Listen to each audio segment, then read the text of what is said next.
This is NHTV2, North Haven Government Television, a service of North Haven Community Television. The following program is brought to you through the support of the town of North Haven. We're up. Very good. Good evening, everyone. Welcome to the Planning and Zoning Commission for March 2nd, 2020. My name is Vern Carlson, and I'm the chairman of the commission. Before we get going, I want to let you know how this works. To those of you who don't know, we have some public hearings and some site plan applications tonight. On the public hearings, we will give the public an opportunity to speak if they would like to. In the site plans and, of course, deliberation, there is no public input whatsoever. So if you want to speak at all, it'll be during public input. With that, let me introduce our staff, which is Andy Bellavacqua. Out to my right, my extreme right, he's our town engineer. Next to him is Alan Fredrickson, is the land use administrator. To my extreme left is Mary Lee Radjuski. She's our court reporter. And next to her is Pam Miller. She's our staff secretary. Jim? Jim Giletti, regular member. Teresa Ranciato-Vili, secretary. Richard Wilson, vice chairman. Brian Cummings, regular member. Paul Wyman, alternate. Okay. With that being said, we have some changes to the agenda. Alan, what are the changes? We can get that out of the way. Item number 3 has been withdrawn. It's the application of Timothy J. Lee for an amendment to zoning regs relative to Saga Point Road. That's been withdrawn by the applicant. Item number 9 is a site plan for 576 Washington Avenue. They've requested that be postponed to next month because of the scheduling conflict. The item number 10 has also been postponed, 158 Washington Avenue. They're going to take some time and try and iron out some of the comments from the town engineer and from the chief of police. So Okay. we'll hear that one next month. Okay, with that being said, well, we are ready to go. We have some public hearings here, and we have what they call 8-24. It's a referral from the town. Teresa, you want to read it? Or want me to? Just an application, please? Sure. You want to read it? P20-11, application of the town of North Haven for the installation of a new 12 by 16-foot storage shed at Memorial Field to be used by the North Haven Garden Club to store equipment and supplies. Okay. This is something that when the town decides to do something, they always run it across the Planning and Zoning Commission, even though we do not have a lot to say about it. Our land use So for the record, administrator, Alan will- Fredrickson, land use administrator representing the town. This request came in through the selectman's office, and it is from the Garden Club. With the recent renovation of the Martha Culver Library, some of the storage space that the Garden Club had available to them is no longer going to be available. So they wanted to put a shed in somewhere near the central block. So Public Works took a little look at it, and they determined that the far side, kind of against the highway, it's on the very western edge of Memorial Field, or G. Carl Veith Memorial Field. And they would like to place this prefab shed, 16 feet by 12 feet in dimension, over against the highway. They will comply with all the zoning regs, and they will maintain all the necessary setbacks. It's a prefab, going to be moving in one piece, Alan? It is. Yeah, so there's no footings, there's no nothing, it's just a temporary shed. Correct. Okay. Jim, Rich, you got any questions in respect to this?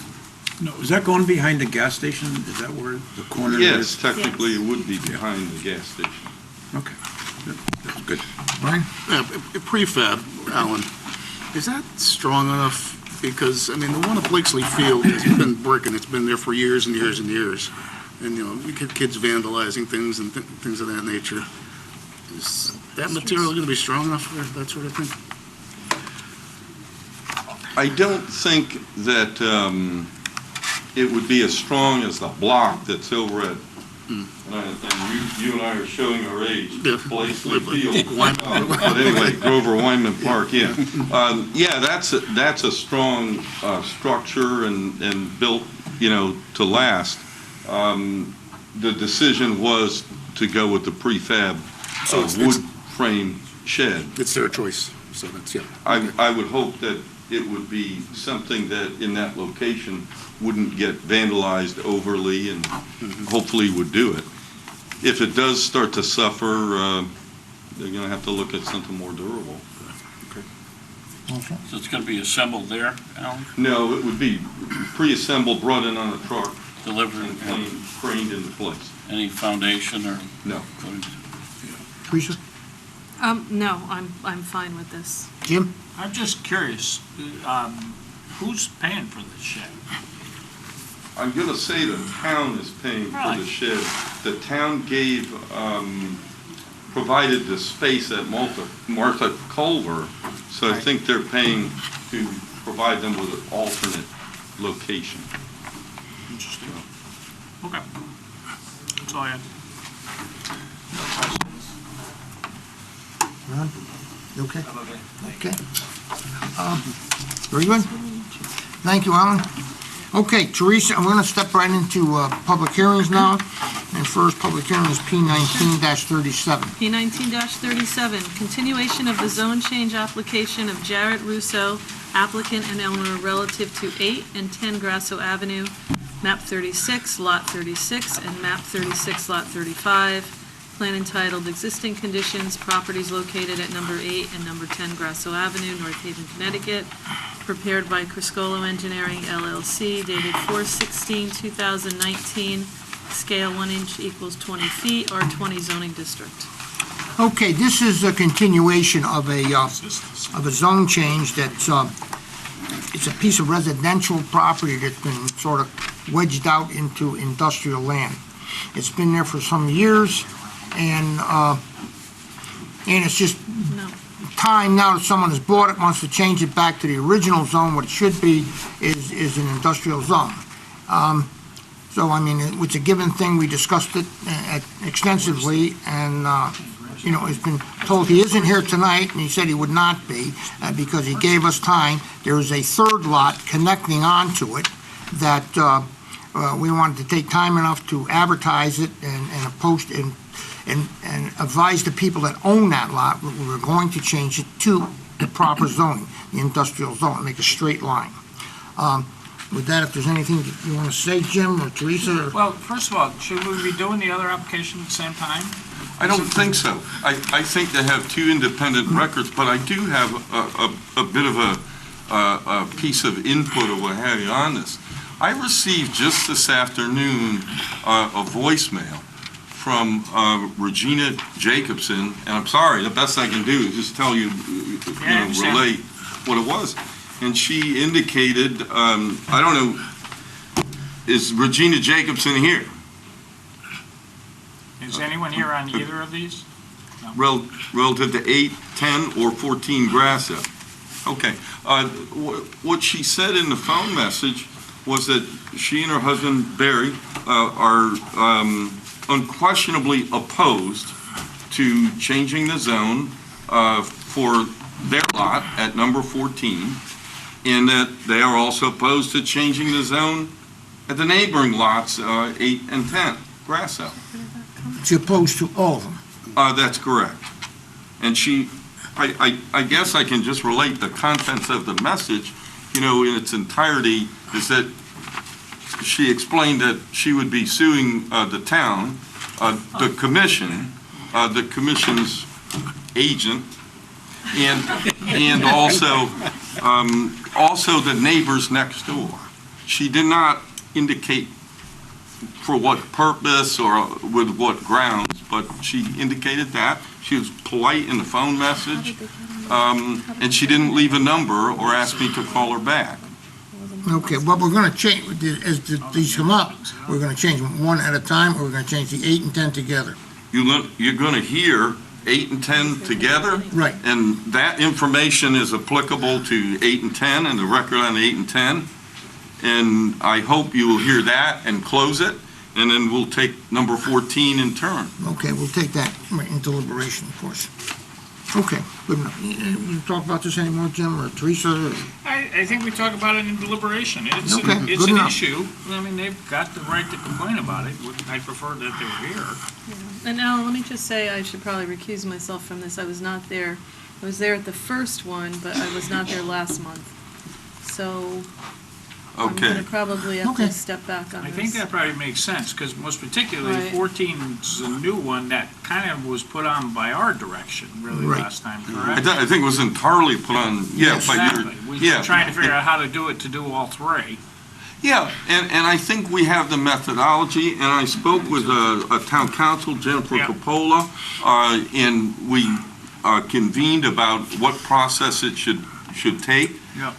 And I followed her direction on that. So that's what you have I'm not seeing- before I think you. Ron has to go And back and for I me. think you're right, Teresa, I think Right, so we I'm had to- discontinuity Right. on 8 and 10, but Right. not, you're good on 14. Right, okay. Okay. So I'm When recusing we get- myself on that one. Well, when we get to it, we're Okay, going to pass right over fine. now.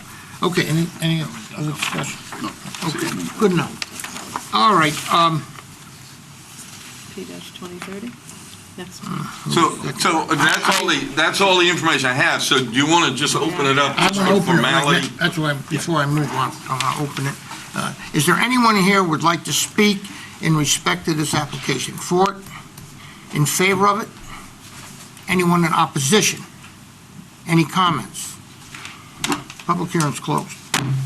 Okay, Teresa? P, P-20-03, application of Bernard Pellegrino Esquire, applicant, proposed amendment to the North Haven zoning regulations to add section 4.2.1.12 and to amend section 4.3.4 to permit mixed uses in commercial CN districts. The proposed amendment is on file in the Land Use Office and in the office of the town clerk.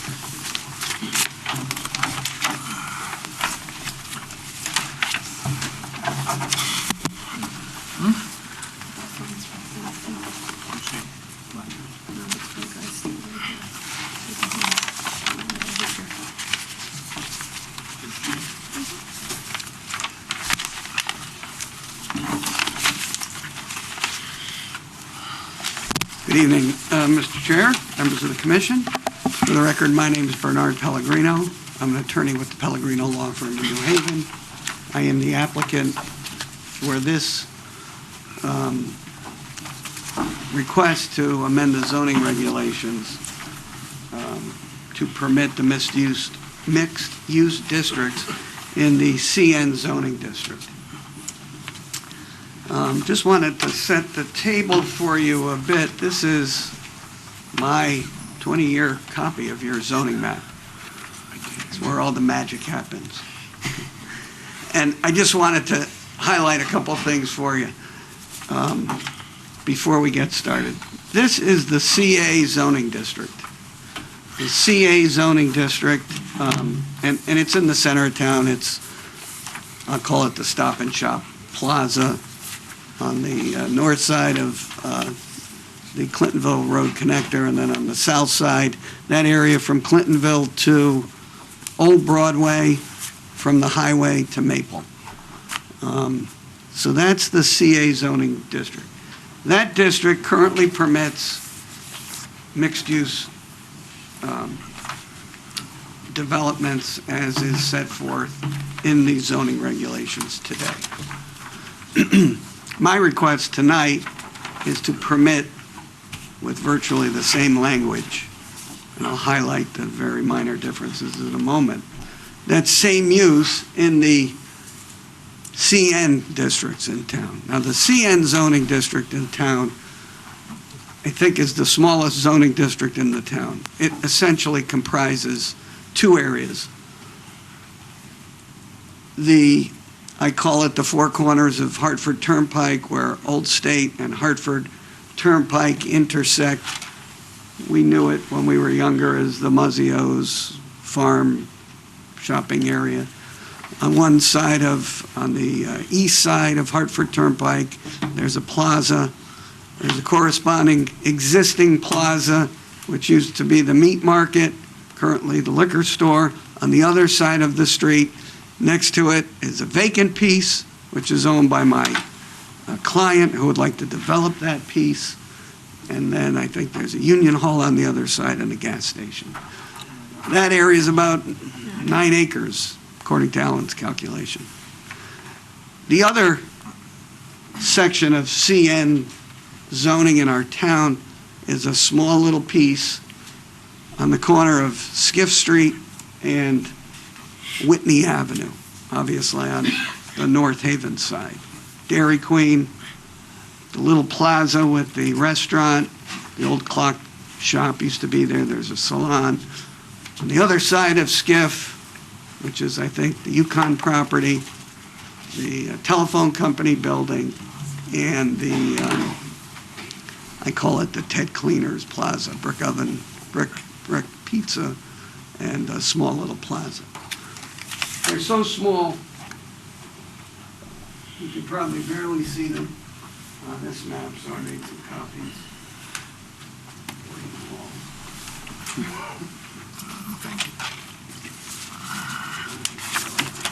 Thank you. Mark that exhibit A. On the first page is the Hartford Turnpike piece that's highlighted. And on the second page, you see a little piece, which is on the east side of Whitney, proximate to its intersection with Skiff.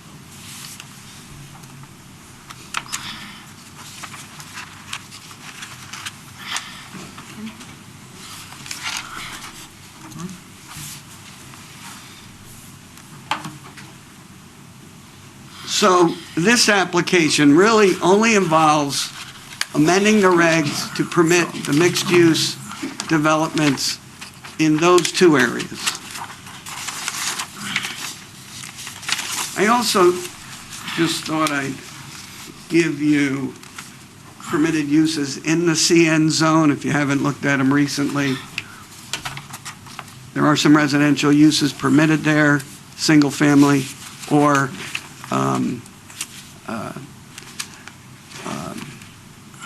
uses proximate, residential uses proximate to a commercial use. So if you have a law office and you live above it, that's permitted. And your general neighborhood business uses, restaurants, business offices, et cetera, neighborhood uses.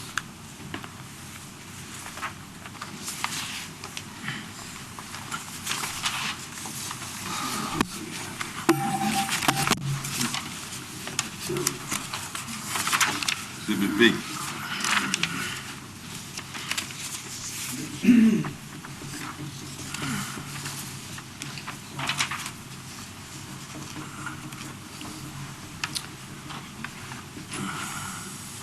So the mixed-use regulation is fairly straightforward. It allows you to do a mixed-use development with commercial retail for the uses set forth in the document I just gave you on the first floor, and you can do apartments above it so long as the area of the apartments does not exceed 50% of the total development. So you can do a two-story building with office on the first floor and one story of apartments above it. It's a special permit use. You have to come for a special permit. It provides for minimum floor areas for the units based on whether they're 1, 2, or 3. It requires the landscaping, et cetera, in accordance with the special permit criteria. Sure. And after staff meeting, we added the provision, which is in bold in the application, for a portion of open space use, a requirement for open space use based on the number of units.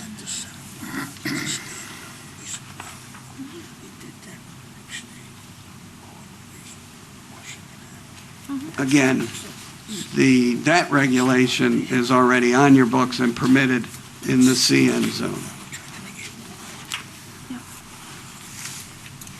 So, our client would like to develop his piece on the Hartford Turnpike area, utilizing the mixed-use district. He believes that that use and a development there would be beneficial for a grocery store on the lower level with 6 one-bedroom apartments above it, and utilizing the regulation.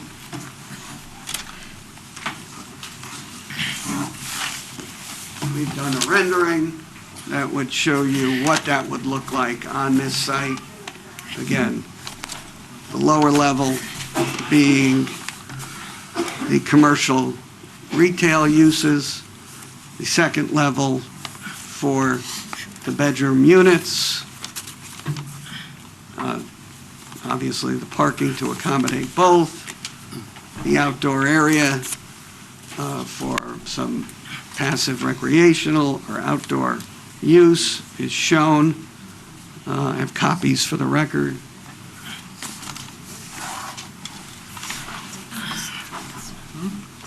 And Exhibit C is the rendering. It's Exhibit 2? C, C? with A, B, and now C.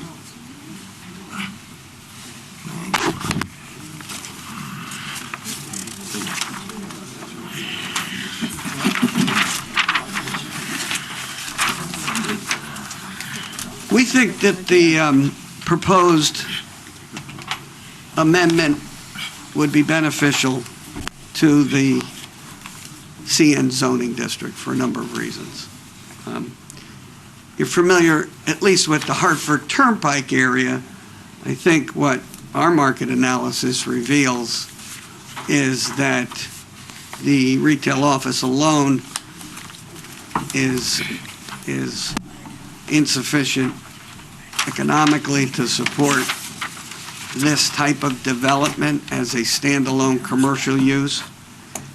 We think what you're seeing in some of the existing shopping plazas there is the effect of the same economic drag on those developments where they can't fill the stores, the plazas have deteriorated.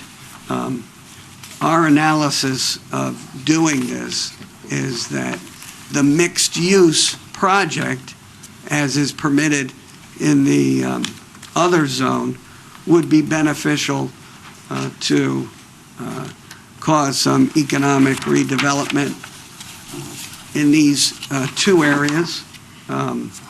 It would be a benefit to the town's grand list. The regulations are limited so that it would not have adverse impact in those 2 relatively modest areas in town.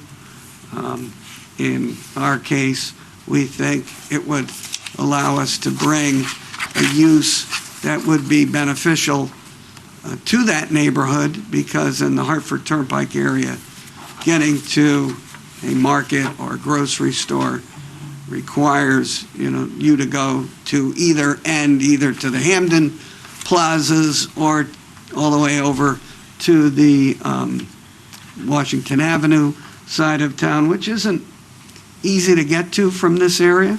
So we think that the use that we would like to propose would be a benefit to the area, and 6 one-bedroom units above it, as would be permitted if you adopt the reg change to permit the mixed-use district in those 2 areas would allow us to do this.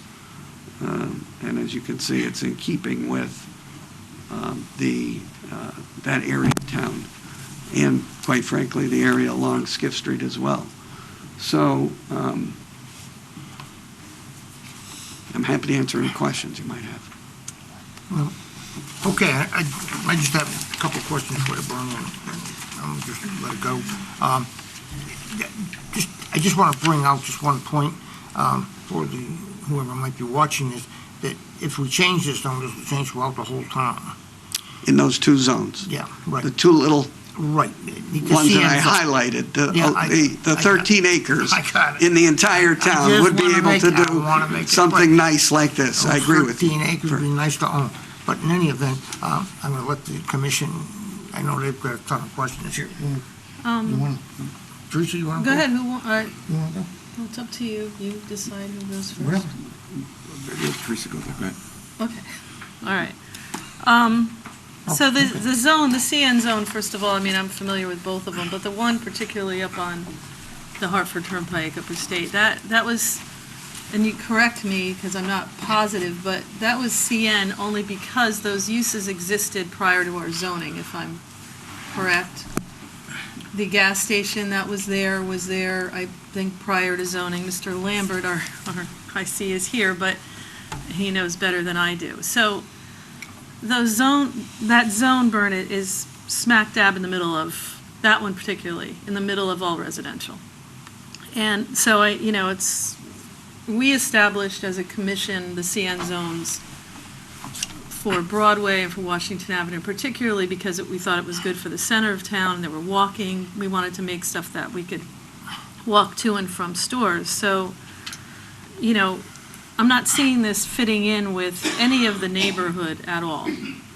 And, I mean, I understand it looks very nice, but really, I think what's going on up there is that if the CN could go away because everything is zoned residential around it, and we're going to try to add into that zone something that really doesn't fit. Can I respond? You may. Yeah. I disagree. I mean, Okay. if what we're adding by this application is the ability to do residential, so if you're saying that it's a residential area, the only thing that this would do is allow you to do residence above the existing commercial. So I have to slightly disagree. The other thing is, I think the people who live above would use the grocery store, let's say. They would also walk to the liquor store. They might even go across the street to the restaurant or the little convenience store. So I think that area is really the only area in town, in that area of town, where you can go to get a bite to eat. My cousin lives there. They go to that restaurant all the time. They shop at that little liquor store all the time. So I think this would be compatible with the residential and would help, I think, hopefully invigorate some of those commercial uses and maybe tired buildings in that area. Okay, well, I guess I'm seeing the opposite. I'm seeing all four corners being able to become commercial with apartments above. And I do not think that that fits into the neighborhood right now as it exists. So, but that's my concern about that, is that CN is there not as something planned like our other districts, but it's there because it was left over. We just had to do something when our zoning regulations came into effect, and we had commercial areas right there, I think, because there were farms and everything. So, but that's it. I'll pass it on to Teresa, whoever. just a Whoever. comment. Yes? And you may very well be right. I didn't actually research the age of each building and go back through the registers Right. about the businesses, but at the very worst, it's sort of concurrent, in terms of those uses being there and the zoning rights being written. A couple of people You know. older here than me have been here a longer time, but I mean, I remember Yeah. it from, I think that's what it is, but we can go ahead and. Brian? Yeah, a couple of questions. If you look at our plan of conservation and development, there's some other future uses that are CN districts in that. Would this apply to those areas also? I don't, there are no other CN zones Well, in town. our plan of conservation and development has some CN zones for the future uses. They're not zoned this way now, but if things were changed for the future, would this apply to those areas? It would apply in any CN zone. I'm not familiar with any proposed It would- CN. Specifically, Expansion. one of the goals that was outlined in the town plan of conservation development was the Saca Point Road area between Universal Drive and Elm Street, and potentially trying to change that zone to get a little commercial activity between those two streets on Saca Point Road. So the idea of a commercial neighborhood was just floated out in the plan about that. So, yeah, I think Bernie's correct. Yeah, if you change that to CN, then this would apply in that zone as well. I mean, it would stand to reason. Sure. There are a number of different commercial zones in town, obviously. There's CA, there's CB. There is this And- very small two little CN areas. And also, under your second paragraph, 4.3.4.1, it says, basically, all book standards shall conform with the regulation established in section 4.3. Those are the CA bulk regulations that we're going to apply to the CN districts, those two CN districts. I'm not sure they're different, but they They're could be. very slightly different. Very slightly, that's, yeah. Okay. Yeah. Just, But- minimum yard, that's about it. You know, and the uses are a little different. I mean, it's a subtle difference, coming from the office district to O12 and going to LC. You know, again, it's a very finite area of the town, and then the CN, the CA, the CB in gradations. So, yeah, there are subtle differences for sure. And it all just gradates into the more intensive uses. CN's pretty modest. It doesn't allow, as you can see in Exhibit B, doesn't allow a lot of options, in terms of there's nothing industrial that's in there. It's all pretty light.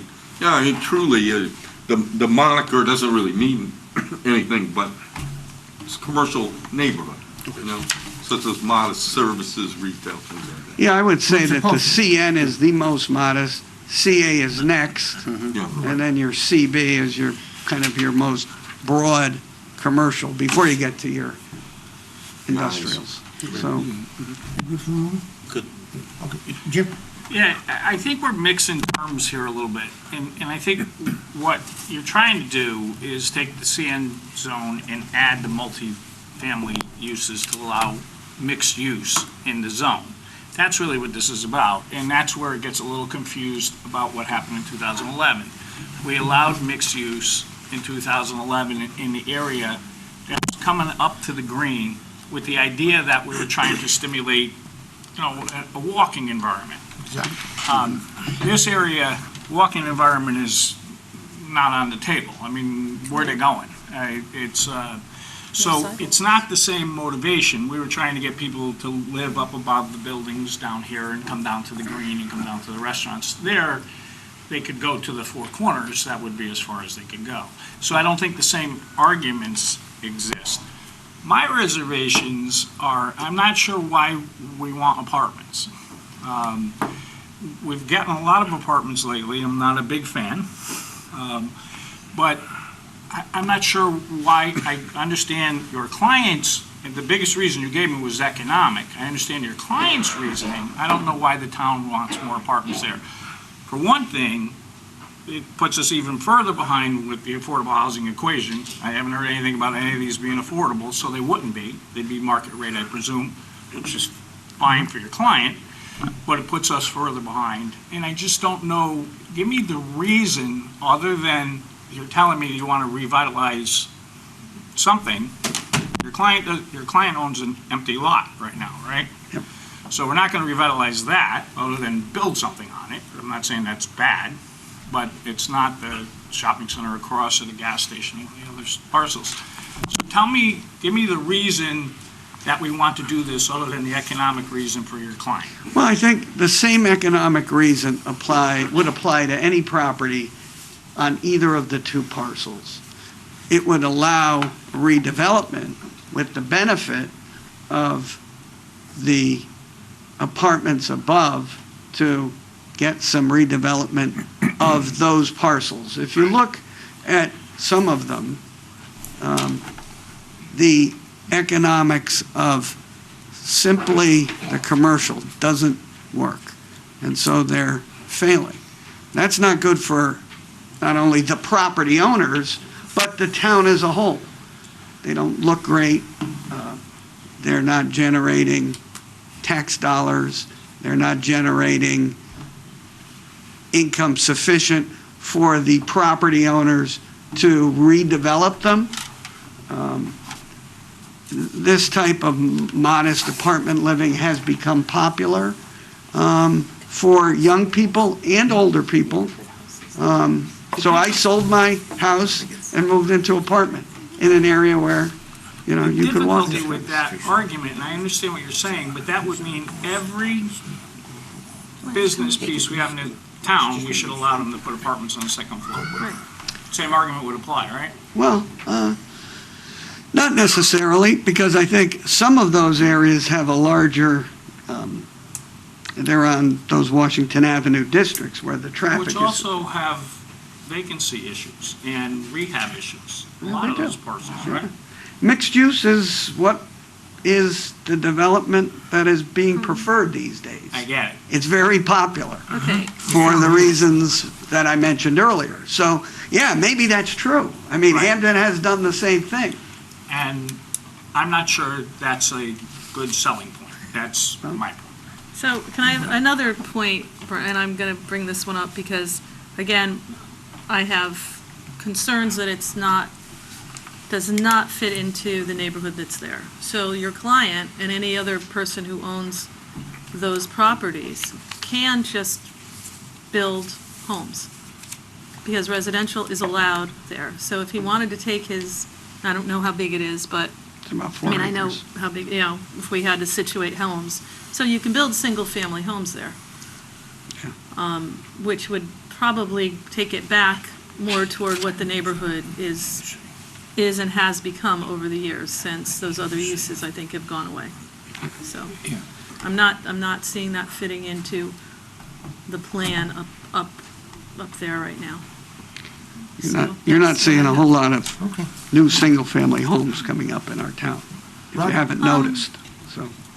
Again, that it's an empty lot right now, though, so. I'm all right. I don't see that fitting into that neighborhood environment over there.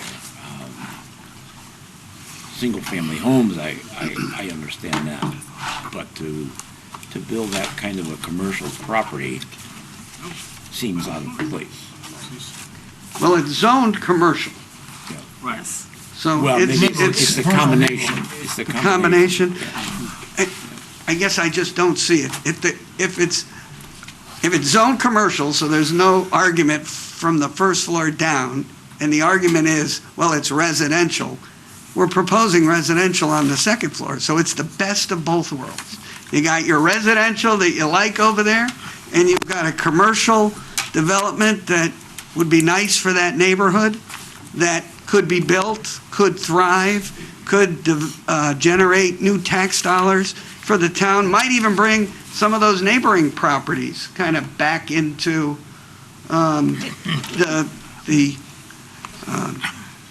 as contributing taxable properties to our grand list. I think it might depend on where you live. And I also think, and I'll say this, we've had a number of deaths in this town due to the fact that we saw fit years ago not to put sidewalks in. Where are the people coming from? They're all driving there, or you want walking to these establishments? And that's something that's, again, I hope this board takes up somehow with the town to get some money to put sidewalks in. But there are no sidewalks, so it's completely different than what we did down here. And that's all I'm going to say about that one at this point. Just, And- Bernie, I don't know if you studied this at all, but just if you put something like that there, what does it do to the residential property and the houses next to it and around there, value-wise? Well, there's nothing right around it. I mean, I think, I don't think it would hurt it. I didn't study it, but I don't know why it would. I mean, that's, area is zone commercial. It would be attractive, brand-new building. It's protected. from a distance standpoint, because you've got all four corners that are commercial.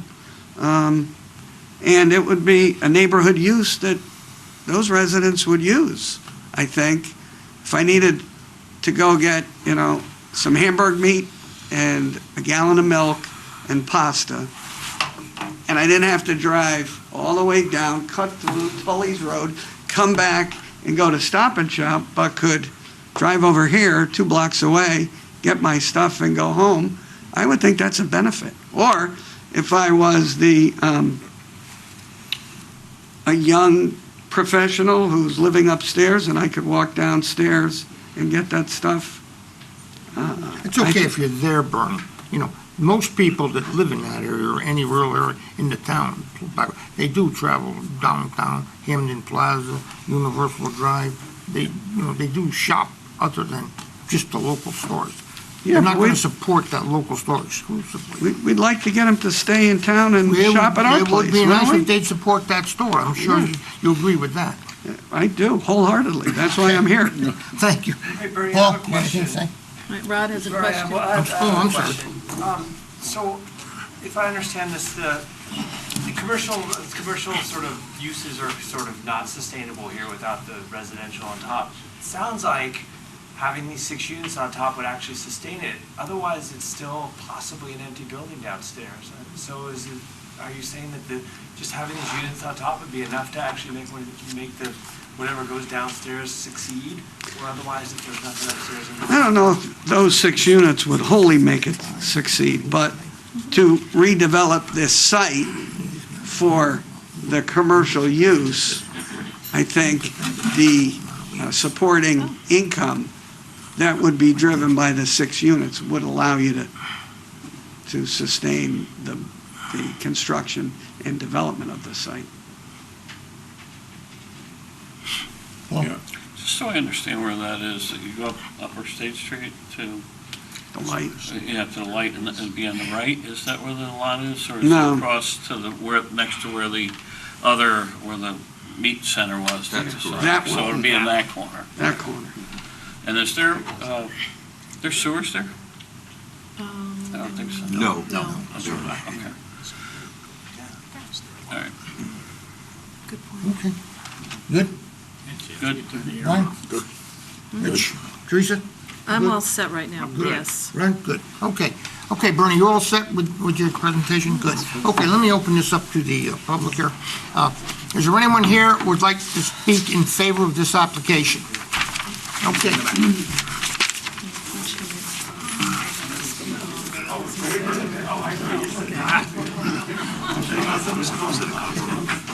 Okay.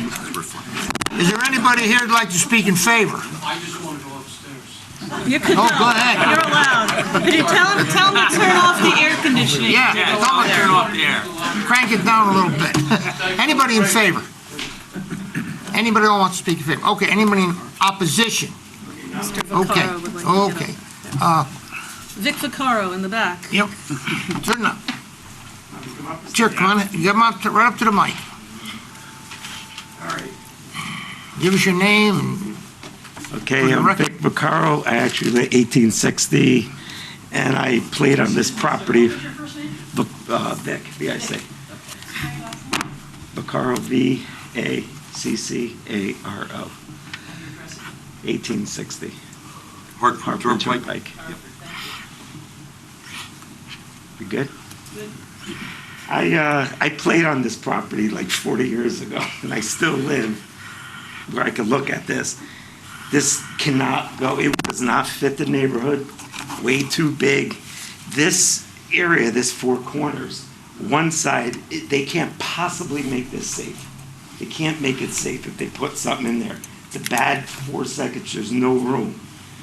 This whole, there'd be just too much going on. If they had to sell houses, I mean, if they had to build houses, the most they could get on this property would be 2 houses, at the most. They wouldn't be, and then across the street, there's only so much of the roadside, they would have to go back. There's no room in there. It's not gonna help, it's gonna hurt all our house values, because no one's gonna wanna live next to his. It's going to hurt our house values. Mine gets hurt a little just because of the small plaza that's been there for 50 years next to me. I already know that hurts my home value because it's been told to me. The reason why we don't go there, we don't want to support, we don't want to go there. We go to Stop and Shop, whatever, because we don't want a bigger store in our area. It was cool when it was Muzzio's the farm market. It was a local little thing. We support the little thing mostly with lottery tickets and buying gas. They don't really support these because we choose not to in the area. I'm trying to think of what else you said. So it's not going to help anybody's home value. It's not going to help anything. The little grass area you're going to plant to get your little idea apart that you don't need. I don't know. I don't know how many other ways to tell you this ain't going to work. And there was another thing, but I can't remember what it was right now. Oh, and then you wouldn't drive to Sackett Point Road, to Tully's Road to go all the way around, which proves you don't have a lot of experience in this area. You would just go right on State Street, 5 minutes to downtown. And there, like Terry said, there's no sidewalks. No one's walking anywhere in that area. And the cars come about 60 miles an hour down that road. So it would be a disaster. Thanks. Thank you very much. Okay, anyone else like to speak in opposition to this? 1 second, Mary, we'll get to you. Sure.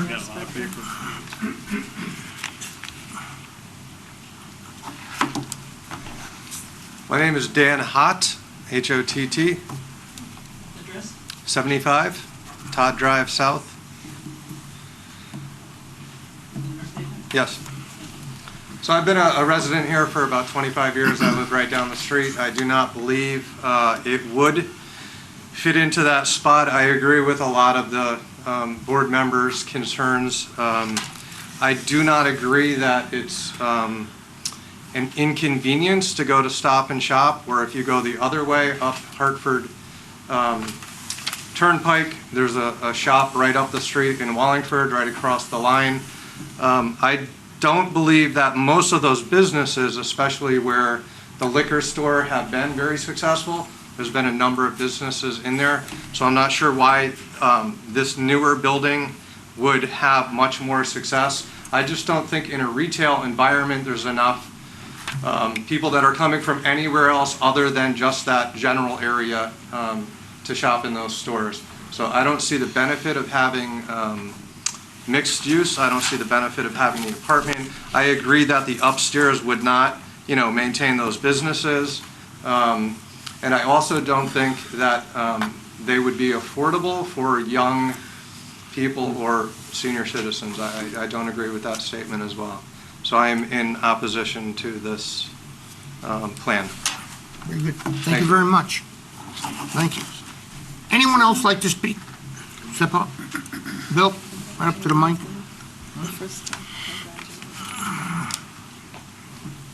Bill Richards, 18 North Avenue. Living in North Haven since 1955, this is like putting a castle on the side of a mountain. The elevation, it's too high. And my question is, what type of rental will they be getting up here, or is this going to be considered rental units for Quinnipiac College students when they're in session to take care of the lower portion? And by having a building this high right here, it wouldn't even fit into the other three corners up there. It's definitely too high, and like some people have said, it's a dangerous intersection up there. So, no, it's just out of place, and if there is any empty lots around this property, you own them. You wouldn't get much for them if you tried to sell them and put a house in there. So, I'd be totally against seeing this up there. It doesn't fit into the old North Haven. It's like expanding and trying to pop things in here in town and other sections of North Haven. So I'm totally against it. Okay, thank you, Bill. Anyone else like to speak? 1 second, Mary. You're making Mary go last. Mary, you want to get in here? Can you wait a minute? The lady in Yeah. the back. Right. I was going to get her, but I guess not.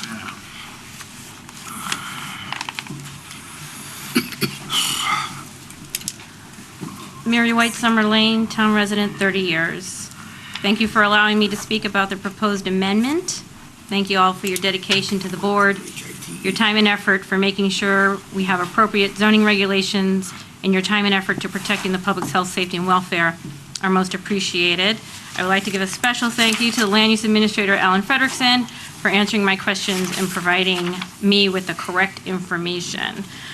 I am opposed to the proposed amendment to add mixed use to the CN Commercial Neighborhood District for numerous reasons. Of course, it doesn't fit into the neighborhood. I did want to ask a question, because I don't want to go on if I'm off base.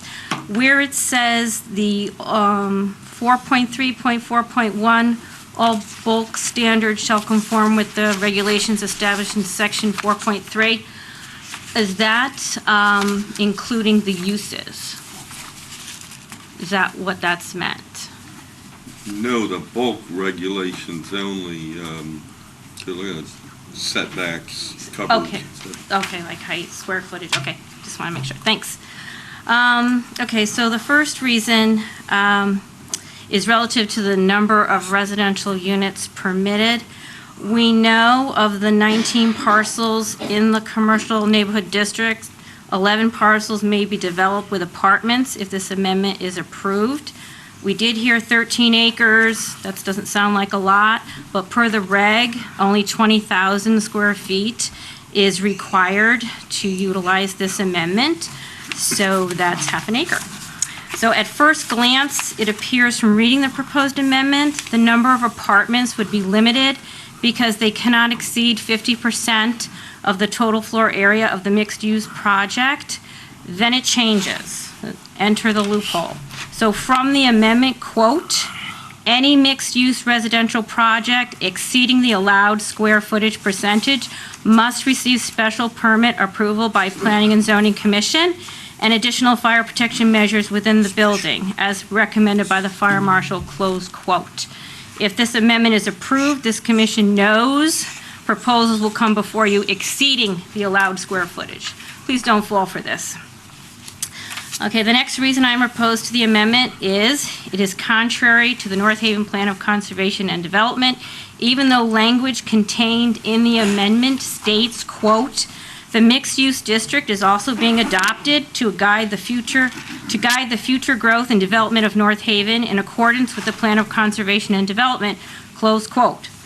Let's see what the North Haven Plan of Conservation and Development has to say about mixed-use projects, shall we? From the plan, quote, consider the development of mixed-use projects in appropriate areas, such as Washington Avenue, east of the railroad line, and along existing transportation corridors, close quote. And, quote, consider allowing small apartments in appropriate locations, such as near business center, i.e. above businesses around the center block, close quote. And, quote, promote residences as desirable use on upper floors throughout the town center district, as well as professional office uses as appropriate, close quote. Relative to the recommendation of small apartments in the Plan of Conservation and Development, the opposite is proposed in the amendment. From the amendment, quote, the floor area and number of rooms devoted to living area in each family dwelling shall not be less than listed below. 1 bedroom minimum floor area 700, 2 bedrooms minimum floor area 800, and 3 bedrooms minimum floor area 900, close quote. When the word minimum is used, it means it shall not be smaller than. If this amendment is approved, the apartments proposed can and will be larger than the minimum stated. Okay. All right. The two areas in town, as we heard, if this amendment is approved, okay, are corner of Whitney Avenue and Skiff Street and the corner of Hartford Turnpike and Upper State Street. So in viewing this amendment proposal, you have to look at the big picture, not just this person, this developer here and his parcel. Okay, let's see. Okay, so clearly the North Haven Plan of Conservation Development relative to mixed-use projects recommends appropriate areas such as Washington Avenue east of the railroad line and above businesses around the center block. Notice the word appropriate is utilized several times. Please do not approve an amendment that is contrary to the North Haven Plan of Conservation and Development. And last reason I'm opposed is, okay, we have enough mixed-use apartments. 5 or 6 years ago, there was a need. We have the North Haven Quinnipiac University campus, plus the town needed apartments with a mixed-use component. We now have 125 apartments, AKA the flats, already built on Upper Washington Avenue. There are hundreds more apartments to be built, which have been approved by this commission. These approvals were done in accordance with the Plan of Conservation and Development. They are located on Upper Washington Avenue, east of the railroad line. The mechanism for the mixed-use apartments known as UMU, which stands for Upper Washington Avenue Multi-Use Zone, has been effective, and there is no reason to put in place an amendment which would permit mixed uses on 11 parcels located in areas not recommended in the Plan of Conservation and Development. Thank you for your time and attention. Please vote no on the amendment. Thank you, Mary. The lady now. Okay, yep. Anyone else like to speak in opposition? Miss, hello, you want to speak?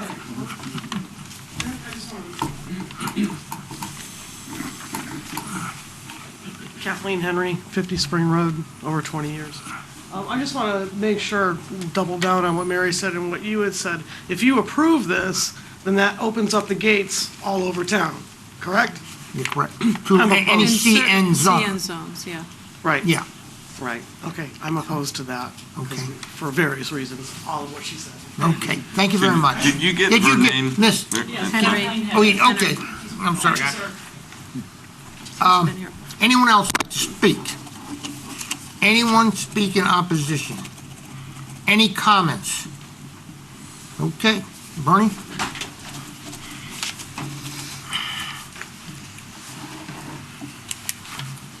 Just so we're clear on 2 points. It doesn't open this use up all over town. We all get that, right? It allows this use in the CN zone, which is the 2 small areas, which is far from all over town. Number 2, the regulation, the text of the reg, is essentially unchanged by me from what is currently on the books. It's basically the regulation you passed 9 years ago, with the exception of adding the open space and obviously permitting that use in this particular zone. But I didn't change anything else. No, but it's not allowed in this zone. Correct, right. Yep.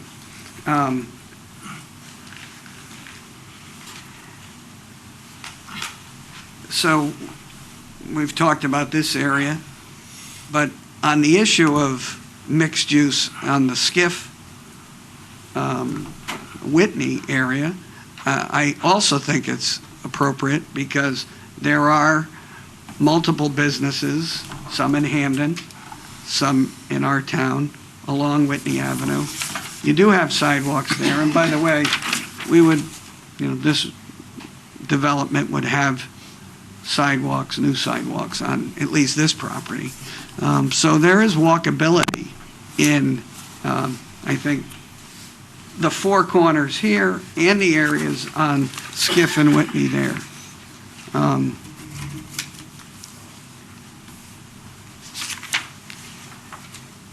The footprint that we think would be permitted based on getting all the parking, et cetera, and for this building is only 5,200 feet. So it's not much bigger than 2 residential homes.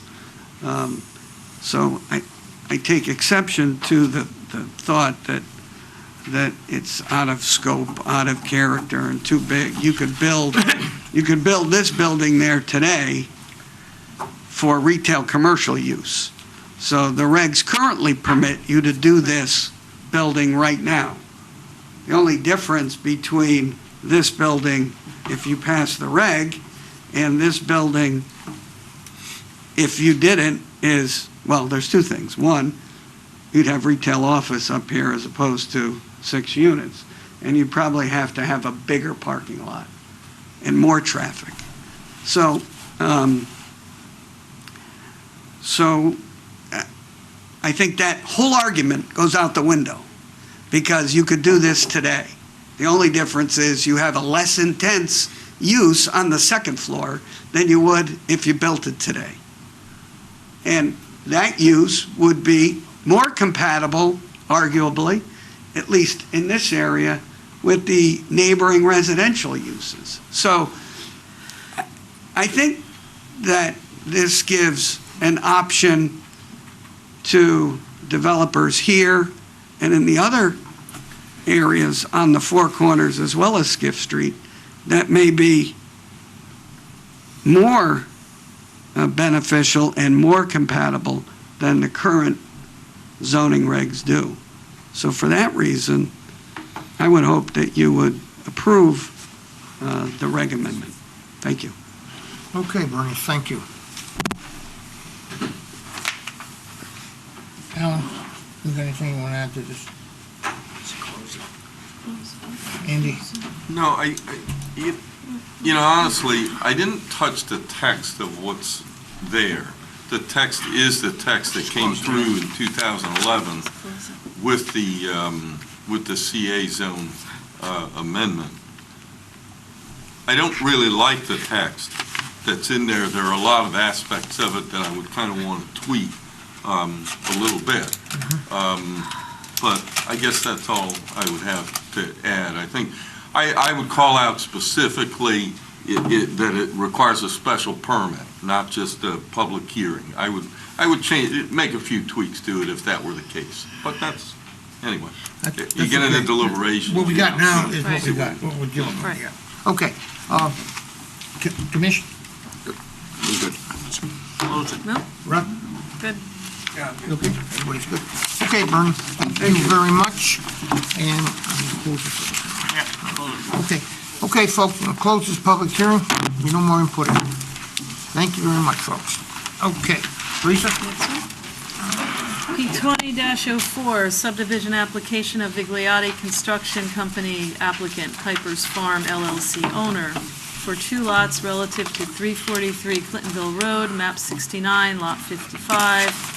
Plan entitled subdivision map 343 Clintonville Road, Connecticut Route 22, North Haven, Connecticut, prepared by Malone and McBroom, dated January 22nd, 2020, scale 1 inch, equals 40 feet, EH zoning district. Good evening. For the record, my name is Timothy Lee. I'm here tonight on behalf of the applicant, Vigliotti Construction. They have a contract to purchase the property at 343 Clintonville Road from the Piper family, who's run the Piper's Farm property there for the last century or so.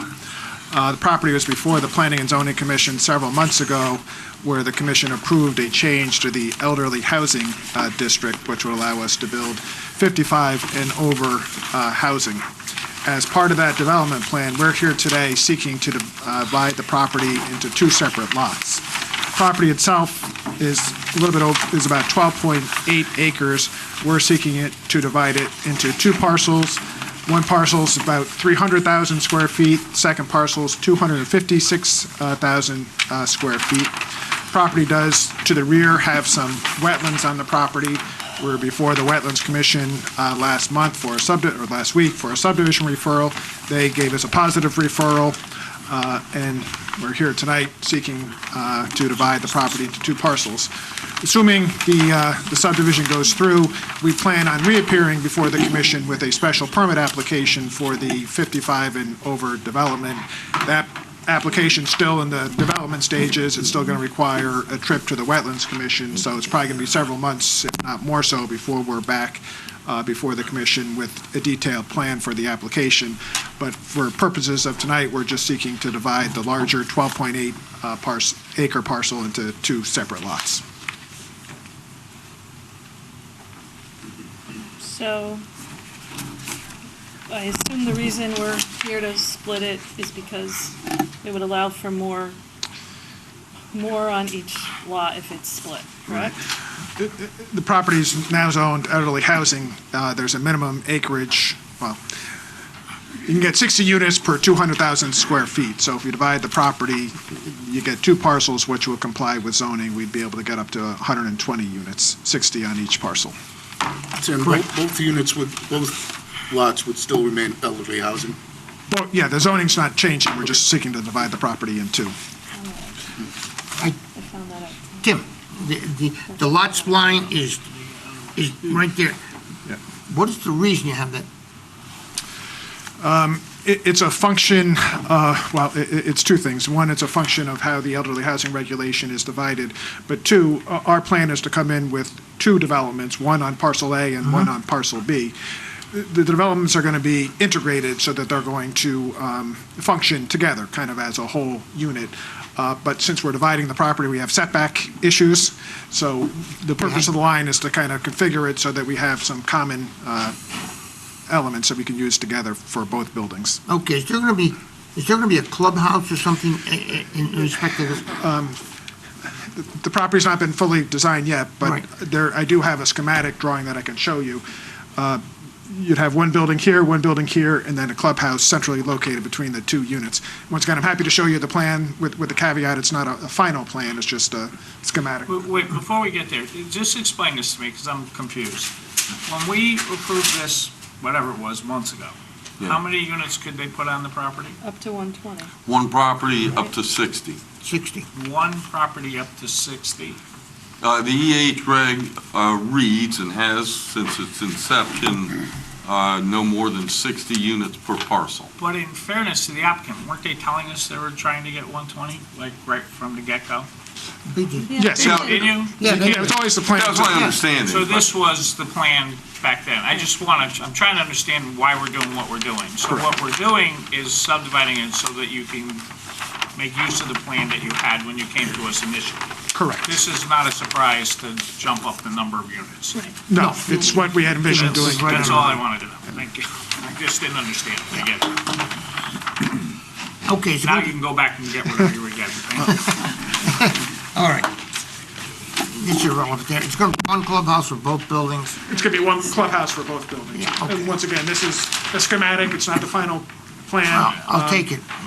Effectively, they're still going to treat it as one big It's going to plan. be, right, you'd have building 1, building 2, and then the clubhouse in the middle, Clintonville Road there. It's going to be something looking like this.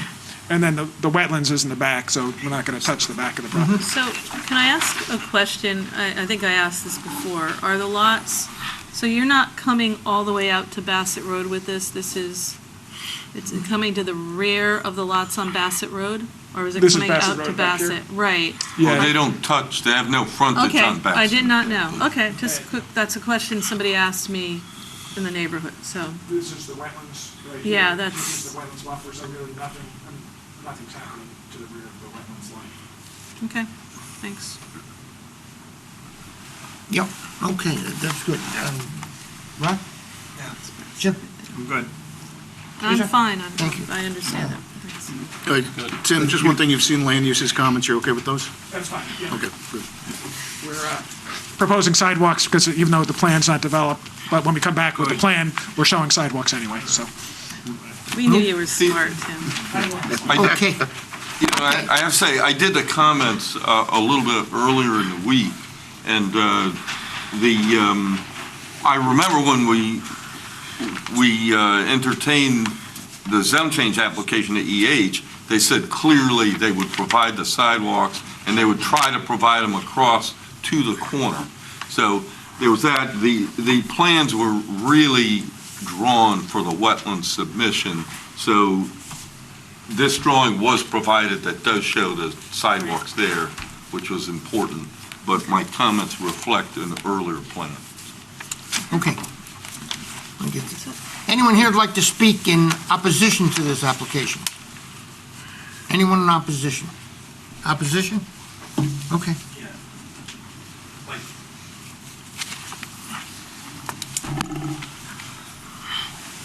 Bill Richards, North Avenue. I was at the wetlands meeting this past week, and my questions were related back to Waterman's Brook and with the size of this development on here, and on the 2 parcels of property. Now, we're saying how much is needed for the square footage for 60 units.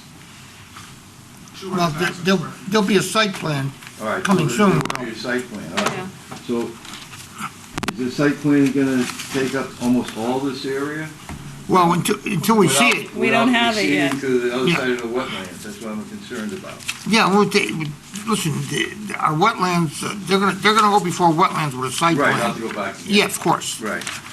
But, I'm thinking about this area here with how much, on this side right here, on the front side of the property, how much the runoff, the water, if this takes up parking areas and buildings, it fills it up. That was my main concern this past week. Because I won't go into all the other things we went into at the wetlands meeting downstream, all right? But if we're gonna cover this whole portion up for parcel A and parcel B, all right? And you need X number of feet for the 60 units per, all right? Well, you can get up to 60 units on a parcel that's zoned EH that has these particular characteristics. So the characteristic is 200,000 square feet. 200,000 square feet is 4.62 acres, okay? So that's, both of these properties exceed that by a fairly good margin. So from there, you go back, yeah, they would both be eligible if you can get the lot that qualifies, which both these would, you could put up to 60 units. Correct. Subject to planning considerations. Right, so Does that what make we're, sense? what we're saying is, if you took the wetlands off, would you be able to put 2 separate units on there, is what my concern is. Not considering, that portion of the property. If It's only partial that you can use of the whole lot, really. I don't know how many units they can get on it.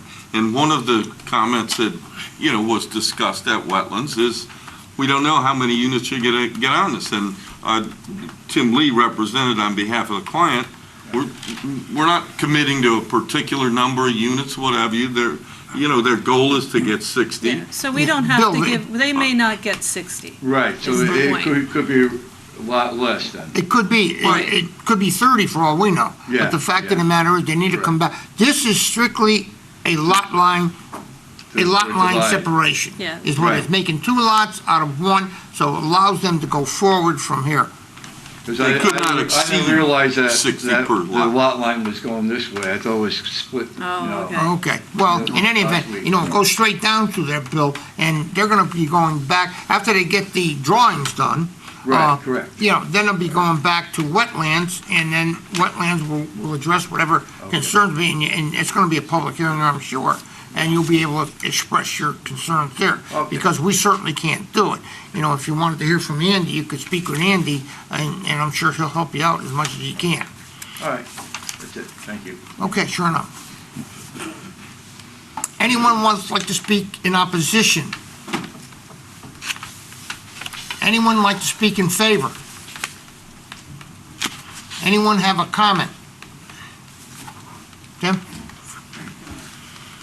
Nothing further to add. Hopefully, we'll be back before you guys in 3 to 6 months with fully developed plans. And as you said, there is a fair amount of wetlands in the rear of the property. We're Yeah. going to be in front of the Wetlands Commission with detailed plans as well, so they'll get a chance to look at it, and ultimately, you'll get a chance to look at the plan as well. Okay, Thank you. Commissioner? Everybody's good? Okay. Staff? You good? No, we're good. I mean, at Wetlands, we did talk about stormwater management, and I know that was a big concern. But certainly, any plans that are submitted would get a full technical review on the stormwater management side, so. Good enough. Alan, you okay? Thank you. That's it. The public hearing's closed. I'm going to read this and I'm recusing myself because I wasn't here for discussion. Okay, go All ahead. right, number P20-06, zone change application of the North Haven Planning and Zoning Commission, applicant Regina and Barry Jacobson, owners, relative to 14 Grasso Avenue, map 36, lot 34, plan entitled Plot Plan Number 14 Grasso Avenue, prepared by Alan A. Frederickson, dated February 10, 2020, scale 1 inch equals 77 feet, R20 zoning district, and I am recusing myself for this one. I was not here. Well, wait a minute, why are you recused? Well, I was not here for the discussion of the, and I just feel Which is what that. prompted it. Right, I wasn't Yeah. here for what prompted it. So who is sitting for the other one and this one? I think Paul would sit, I think, I had to go back to the minutes, so hold on one No, second. it doesn't matter, we just have to establish who it is, that's all. Yeah. Okay. That's all, yeah, you're right. Because it's multiple. Yeah, absolutely, it should be Paul, yeah. It should be Yeah, Rod sat on a couple things or everything last month anyway, so. Okay, good enough. Paul, you'll be sitting on this application. Pam, what's the record So- show? Thank you. If I can just go back on this, and, Okay. so my understanding was that the commission directed me to properly notify, to create the possibility of changing this, the third lot in a row, Jarrett Russo's 2 lots at number 8 and 10, this would be number 14, and this would allow all 3 of those projecting lots that project into the IL zone, which were converted from IL to R20 back in the early 90s, to convert them all, to change the zoning districts back to the IL zone. So I did that. I provided the commission with a copy of the letter that I sent to the Jacobsons. Just to go on record, I received no comment from them until this afternoon. I received a voicemail, just to put this in the record for this particular application. Regina Jacobson represented that she would be opposed to this particular zoning district change, and that she felt she would commence some type of litigation against the town, the commission, the staff, et cetera, if in fact this was changed. So that's the information was provided, and again, she didn't ask me to call her back, she didn't provide a number. I got something on the caller ID. We've documented this over and over, we've tried to reach them, we've tried to get input, and that's the best we could do. So I spoke with town council, again, Jennifer Coppola, who indicated unquestionably the commission can change a zoning district of any parcel in town, and we don't need the consent in particular of the property owner. So it's up to the commission's discretion as to what zoning district any particular parcel would lie in. Well, in any event, this particular, so the commission understands, Alan is exhausted every way to reach these people, and the only thing he got back was the poll this afternoon that said they were not in favor of it. Right. But in fact, this goes back to, I don't know how many years it is, Jim, I'm not sure if you were on a commission then or not, but it was He was not. a little extenuating. Did they have cars then, Vern? They had cars. They had cars that, Jim. When you came in, they had the horse and buggy. But in any event. Here's Go ahead. the only question to me, is like, we pretty clearly want to change the zone for the other 2 people, or it seems that way to me. These people are telling us they don't want theirs changed, which doesn't make a lot of sense to me, because I think it frankly will be beneficial to them, but they don't want it. So if we don't change theirs, then we make a zone with a little hole in it, right? I mean, that's effectively what it would be. There would be. It would be 1 out of like 4 that wasn't changed, right? So the 2 to the left and 1 to the right.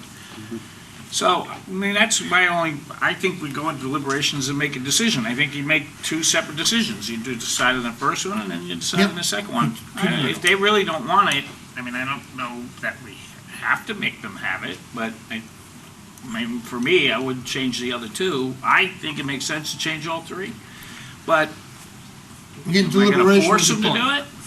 I'm gonna force them to do anything. That's a discussion Okay. An understanding, I think everyone's aware of the fact that you don't take away their use. Their use is grandfathered in. Right, no, they could do it. They can stay there with a house. I just don't, I think they have more options if we change the zone, but For some reason, they have a problem.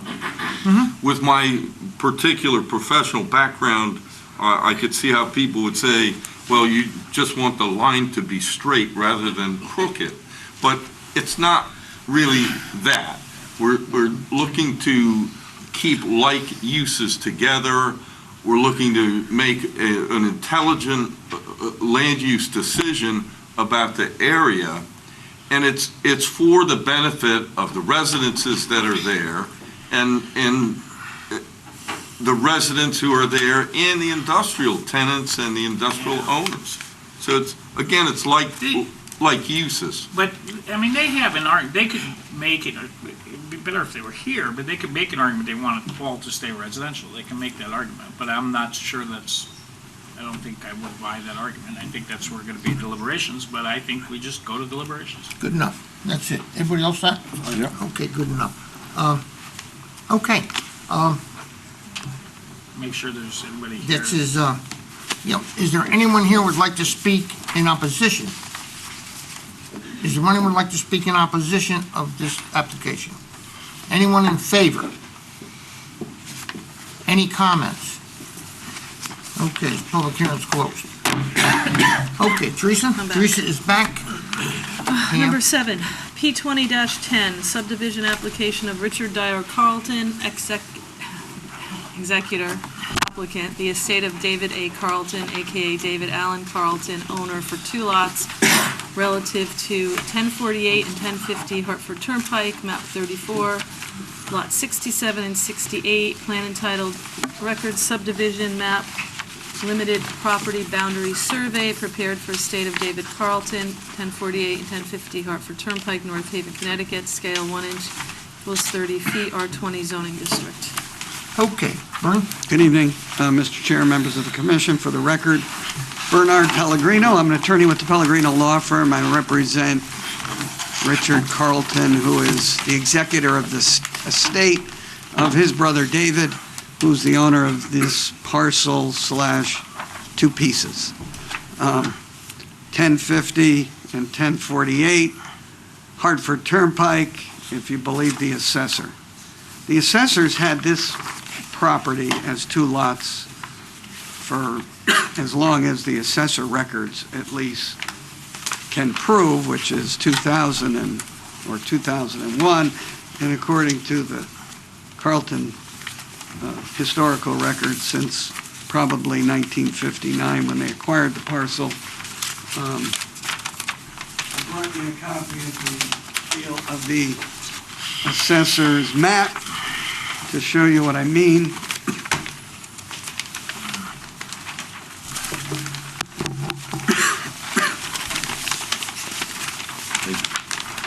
We'll mark this Exhibit A.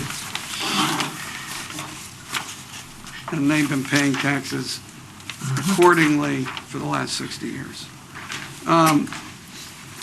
Richard's brother David died a few years ago. He was appointed the executor of the estate, and he is prepared to sell the property. As we were seeking some confirmation so that we could assure the seller that it was 2 lots. By the way, there's a house on the southern, I call it the southern lot, 1050. If you look at that assessor's map, that line would have essentially been right on the existing garage. We sought the advice of the zoning enforcement officer, who could have confirmed that it was 2 lots.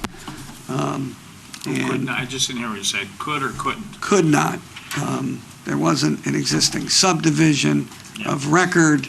The properties had been transferred prior to the Carlton's ownership separately, but when the property came in to the Carlton's ownership, it was conveyed as one parcel, which got John Lambert involved.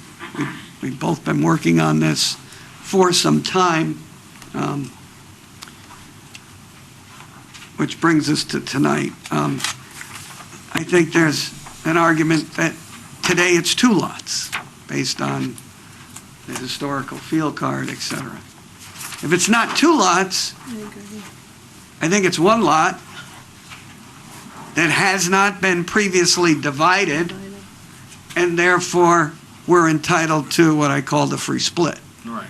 which is a division by virtue of simply the recording of this map without your action to subdivide it. John can probably, based on the historical evidence that he has produced for the benefit of the town attorney and the planner, and quite frankly, myself, could bring you down that memory lane, and I think his argument is compelling and convincing that your action to subdivide this parcel is not necessary, so long as the division line creates 2 conforming lots, which this does, vis-a-vis getting the setback off of the garage, which is why this map has a little jog in it, so we have satisfied the zoning regulations to simply record the map as a free split. Just so you're aware, the only piece of evidence is that the parcel was slightly smaller in its original configuration, and it acquired a 10-foot piece of land during the transfers between 1947 and 1959 between the then separate property owners. That 10-foot piece does not have any impact on our ability to split it today. It's excess land. So I think the argument that simply because of the addition of that piece, you don't have a free split is incorrect. I think we have a free split today. We couldn't quite get the ball to the finish line by the time the deadline was due to file this application, so I can get the property divided in order to meet Mr. Carlton's contractual obligations with his buyer. And so I filed a subdivision application, and John continued, and we both continued, to argue for the free split. I think the free split is correct. I need the division so I can sell the property. So here I am with Marcus Potok from Godfrey Hoffman, who I'll have just run through this quickly, with a subdivision application that meets all of the requirements and should be approved. If, in fact, you don't tell them that you're wasting our time, let them file the split map. I'd ask you to approve the subdivision, waiving the sidewalks, not only for all of the reasons that I've already mentioned, but also because there's really no sidewalks here. And to go further down on Hartford Turnpike South, there's a pretty wide drainage ditch that takes up the right-of-way almost completely just south of this, all the way to Skiff Street, if you've ever viewed that. So I'll have Marcus just run through the subdivision plan for the record. Just hold up 1 second there, Bernie, if you don't mind. Alan, where are we here? Are we on a free split, or we have a subdivision here? Okay. I mean, I want to Long hear this winding again. road, let's cut to the chase here. Yeah. I referred it all to Jennifer Capone. Right. Here's what I can say, Jennifer was here earlier, and here's what I can say, Jennifer declined to agree that it was a free split, okay? We had a meeting in particular with Andy and myself and Jennifer.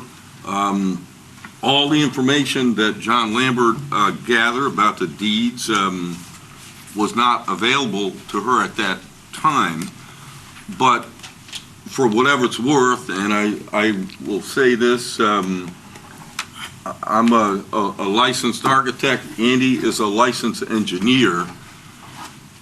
We don't believe it's a first cut. We could be wrong. Jennifer looked at the information, listened to us, and said, make the application. Bernie, in the interest of time, made the application. That's why we're here. When you say you don't believe it's the first cut, what do you mean? I believe that the statutory burden or requirement to get the first lot, Yeah. it's the third lot that makes it a subdivision. Because of the date of the inception of our subdivision regulations, I believe the parcels were assembled after that date.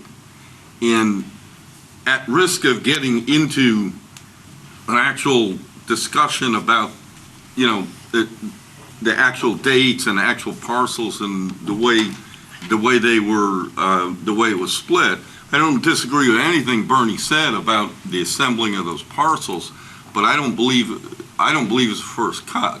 Again, I quickly conceded in separate meetings with Bernie and then with John, if Jennifer says the first cut, I'm out. I'm done. No, not a problem. But she did not offer that up. If I can offer this up, I agree with Bernie relative to the sidewalks. That's your choice. I don't get involved with that stuff. That's not- Different question. I just want to understand the split. But what I would urge you, I don't believe that this commission, just in my judgment, is going to make a decision tonight that says, okay, we're gonna believe you, we'll give you the first cut because you say so, and we will act in that manner. I believe it makes sense personally to just act on the subdivision and That's give probably them, the safer way for those guys. Yeah, I but get let that. them walk out with a split. And if you were 1,000% that Jennifer's wrong, you don't even need to be here, right? Is that the way, you could just say you're entitled to it and just go file it? But this is just the safer way to proceed, essentially? Isn't that what your argument, isn't that really where we are? I think this is where we got it. Safer for me because I can come to the closing. And say, here's the Here's the subdivision map. recorded subdivision map, and you've got two lots, good luck. And I mean, I don't want to say it's semantics, because it's more than semantics, but it's somewhat the question is academic. whether you have a right to do this as a right, or just kind of, let's just get it done so that everybody's okay with it, because it's been dealt with as two lots all along, and this just puts the lines where they need. If she had opined in writing prior to tonight, I would have withdrawn the application, I Right. would have recorded the map, She did I not. would have, but I don't have that. I get it. And I got a buyer I understand. Right. who's anxious, and I've got a guy who's on the I property. want you to know that up until just now, when I heard your opening argument here, my impression we're here to do the subdivision. Yeah. But when you're arguing the first cut, I wasn't sure what we were doing. What would you like to do here? I've got to leave with the subdivision. You're gonna do a Yeah, subdivision? Okay. Why not? I wanted to give you We the have to. background. Understood. We're not gonna act on any other way, Brian. I'm certainly not gonna do that. No, we're not going to make a legal decision that it's a No. just cut, so, we're either going to Just act can't on do subdivision. it. Okay, good enough. So, I'm good. that's fine. Are you okay with that? Everybody okay with If you that? want to hear from John, you can talk to us. Okay.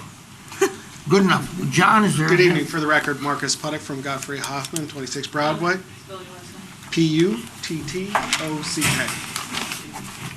Puttock. This has as Bernie mentioned, is located on Hartford Turnpike and has been on the assessor's record as two lots for quite some time. We moved the property line over and made this jog in it, mostly to avoid, if the line was where it had originally been shown all of these years, a portion of this driveway would be on this lot, and the garage would encroach on the setback line. So that's the purpose of the jog. So for subdivision purposes, we needed to demonstrate that a house could be built on each lot, so obviously the one lot has a house. So the site development plan demonstrates a driveway from Hartford Turnpike with a garage and, a standard house and all of its appurtenances. This is not a proposed house that we're actually proposing to build. The size, whatever, could be whatever the person who buys this lot decides it may be, and there are steps in order to get a building permit at a future time for a house. So this is really just a demonstration of a house is feasible. The driveway could meet the regulations, the house could meet size regulations, and it is provided by sewers and water from the street. That's really all and I would note that the comments from the town engineer about stormwater drainage and infiltrating the first stage, certainly when we could put that stipulation on the subdivision map that whatever plan is created for that second lot has to meet that standard. I think that's the appropriate way to handle that, stormwater and protecting the town. If you have any questions, I'd be happy to answer them. I don't have any questions. I just got to get them straightened out. But it's well over an acre. I see. I was just looking for that. Yeah, they're both over an acre in a half-acre zone, essentially. Yeah, half-acre zone, correct. So they're both much larger than need be. Ron? Jim? Good. I'm fine. I do, yeah. Marcus, just on Lot 2, on the bulk requirements. Yep. When we get down to minimum front, it says to be determined, to be determined, to be determined. Yes, but that's because I don't know what those will finally be, because I don't know what house they're gonna Okay, so put there. that's dependent It's on like, when it's yeah, it's sold. dependent on, obviously, it would have to comply with the zoning regulations, but it depends on what house gets. No, I was just wondering how. And where it's located, yes. Yeah. You can't really say that at this point. So it doesn't matter, we can still vote on this even though it says to be determined, because we're just subdividing. Correct. Yes. Okay, that's it. Okay, good enough. No questions from the commission? Okay, this is where are we now? Yes, it is. I did Okay. speak with the buyer, or the proposed buyer, the projected buyer. He was concerned about the situation, but they've taken steps to, ensure. properly split it. And Yeah, well, that's the best thing. I Okay. think they're okay. Is there anyone here who would like to speak in opposition to this? Justin Sessa, 1050 SESSA, 1053 Hartford Turnpike. 1053 Hartford Turnpike. Mine is more of questions, because there isn't a lot of information that we were told, all the neighbors. And one left already, he had to go get his kids, but it was the same question. And we have another neighbor in Florida, who I have the right to speak. He has the same question. And this is regards to Andrew and stormwater. We have a massive problem right there. I have over $15,000 of damage from stormwater. We have retaining walls that have collapsed. All of these properties have damage. So with that in question, how many houses can they possibly put on this property? Because it has been discussed, 2 houses. Well, on, not Dave's house, on the other side of what they want to build. And I've been to zoning several times about this, and it has been discussed, if they go to a meeting, they can put 2 houses. Well, My concern is, again, we have a traffic issue, massive traffic issue. That is, I'm sure everybody knows on that because of Ridge Road School. It's not because of Ridge Road, but that causes a massive traffic issue. We have a stormwater issue, and that's my 2 issues. Well, Let me just clarify something, okay? That plan right there is what they're gonna vote on, okay? That plan shows 2 lots. There's already a house on the southerly lot. They can put 1 house on a northerly lot. 1 house per lot, that's it. If there was a different lot configuration, then the potential might be that they might be able to get another lot and another house. But in North Haven, it's 1 house per lot. So you can get 2 houses, one's already there. On the northerly lot, only 1 house. So with respect to that, 2 houses down, I was able to get 2 houses.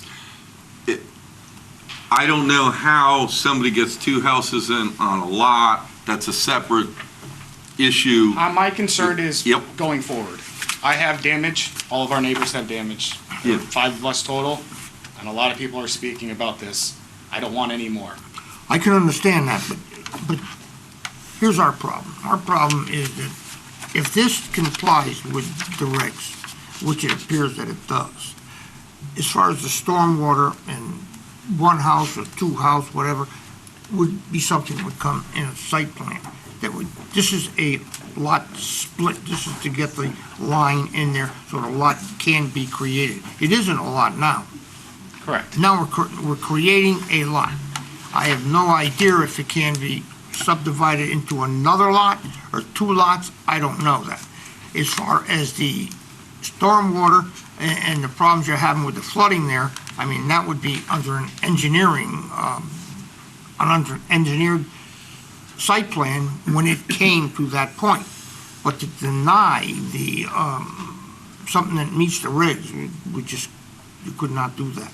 I know you're uncomfortable, and I can appreciate how you're feeling, but it's just something that you just can't do. I understand. I just wanted to at least say that. Yeah, and I'm It's sorry an that you issue. have that problem. To answer his question then, we're saying that they can put 1 more house on this parcel. 1 house. Right. That's because that's all that's being proposed. That's it. There's What only stopped 1 it lot. from being No, going that's- from that once We it's can't separated? stop anybody in the future coming in and saying, we have Asking for another, something. but they'd have to Okay. make a different application and come. And then go through this again, and then we would Go do through that this again. It would have to be- Right now, they're claiming, time, please.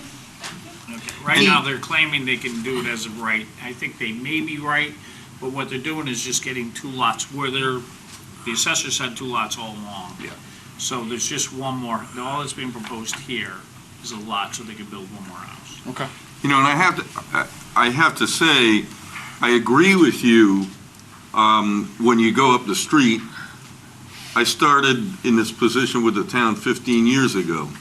Fairly early on, I saw that there were 2 houses on that lot that's just up the street from here. I don't know how it happened. I think it had to do in part with someone getting a building permit and promising to demolish the other house. Okay? I'm not sure exactly. We have just don't want set- to keep that happening. I mean, Well, if it keeps exactly. happening. At what we point put- do we say, well, you know, Absolutely. We Gotta have put safeguards in place, and I'll make a comment, not on my watch. Okay. Okay? Well- And that's what you're going to hear. And that's what I'm here for. Well, and if you look over on Blakesley Avenue, 2 properties in from D'Angelo Subs, there's a large raised ranch that was constructed. There was a smaller house in front. We got a legal agreement that had safeguards in it and gave powers to the town to allow them to keep that house and construct a new house, and prior to a C of O being issued, to demolish the first house, and then they could have the C of O for the second house. We've made some strides since that time, and your concern is very valid, and it was mine as well. So. Thank you. It certainly is. I just want to say that, you know, after the split is made, it doesn't look to me like you could put more than 1 house on this particular, but, you know, if somebody get in there and one of these engineers, would, you know, the geometry works. Those darn You're stuck. engineers. You're stuck. You know, somebody will do a lot for a couple $100,000, you know, to make. That's just my concern. Yeah, so. And I can also say on the stormwater side, a site plan's gonna have to come in with a proposed house, and it'll go through me. there are stormwater management regulations that are going to be required of that house when it gets constructed. I've put some of the comments in this, even though it's not a final site plan and that's not what's actually going to get constructed. But I put comments in just so it's understood that there will be stormwater management controls that'll have to be part of the eventual development. Other than what's there. So other than what's there. Because what's there runs through people's houses. Right. And destroying, you've So, seen the damage. so they're going to be required to put water in the ground as far as infiltration, to fight off against direct runoff, particularly from the roof leaders. And the other comment I had was a concern about the driveway. It's a long driveway that's fairly steep, that's going to be coming right out onto Hartford Turnpike. So I'm asking that when the final site plan comes through, that be addressed as well. Speaking of that, is School Drive a public road, or is that just the access to Ridge Road School? Don't get into that. Another day, we'll talk about. All right, here's your official answer. Yeah. We believe it's a driveway, and we were unwilling to concede that that is a public road. Right. So, don't get me wrong, and let me be clear about this. Those two gentlemen sitting there, I have the utmost respect for in their land use knowledge, and many of these points, I would just quickly concede and say, you guys are attorneys, go talk to our attorney, whatever you guys come up with. That was an idea that was bandied about. Unfortunately, this is the path that was chosen. I was which just is thinking of good. the water washing down from School Drive on the Hartford Turnpike too, and if it's the town. It doesn't obviate the responsibility of the town to take care of those drainage issues. You good? Okay. I just want you to know that we spent a good part of the afternoon today looking at this particular piece of property. You know, we were out there, took a good look at it, looked at some of the legal part of it, talked to with people we could talk to get the right information on it, hoping you will not have a problem in the future. I appreciate that. The best we can do. Okay. Thank you. Thank you. for your time.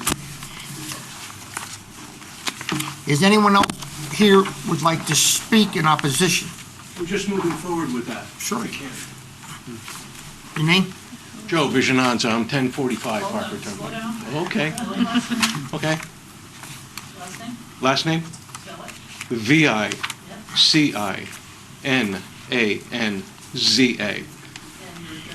1045 Hartford Turnpike. Okay.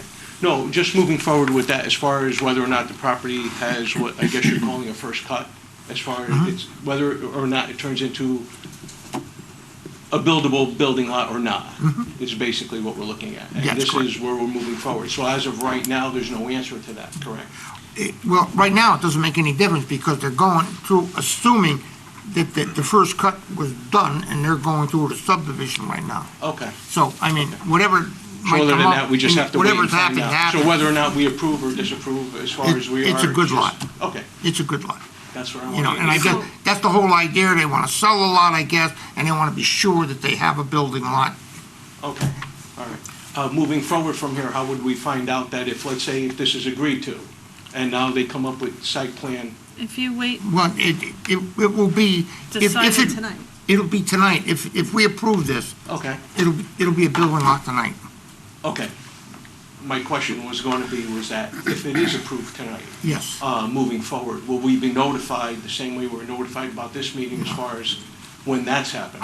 or no? Well, No, not you at know, all. No, No. Not at all. it'll have nothing to do with this. It'll be they'll just go in and obtain a building permit. You know, they'll get signed off, there'll be sign off on zoning, then they'll go to the building department, take a building permit, they'll go to the, report back to health authority, they'll take a look at it, they'll get stamped off, and it's just normal procedure from there. You know, it's something you'd want to keep your eye on, So for they sure. can go into the building department, though, and look at drainage, they can look at the plans. Sure. Correct? That's what your concern is, right? Oh, you'll be able to yeah, see it all. I've met with Andy before in the Okay. past regarding the stormwater issue on my property, where I had the wall collapse and erosion of my property and my neighbors continuing. So I'd like to see if I can control some of that or be aware of what's happening with that, so. Well, gosh. I think you want to deal with Andy directly as this process kind of continues, okay?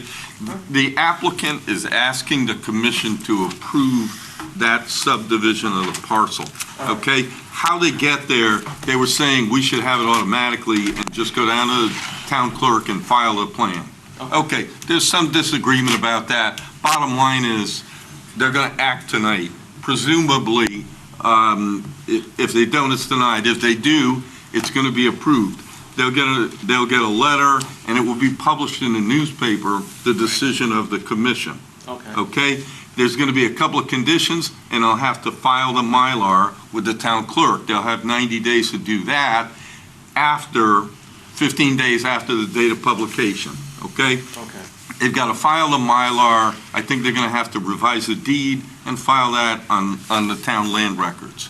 Once they do that, they can transfer the property, they can transact it, they can sell them separately. Whatever they would do with the property that already has the house on it, they can renovate that house, they can adjust it as you would be able to on your property. Absolutely. The other property, the commission has authorized town staff to approve new houses on lots that comply in houses that comply with the zoning regulations. So no one would need to return to the commission to construct a house. Part of the building application process is showing that drainage.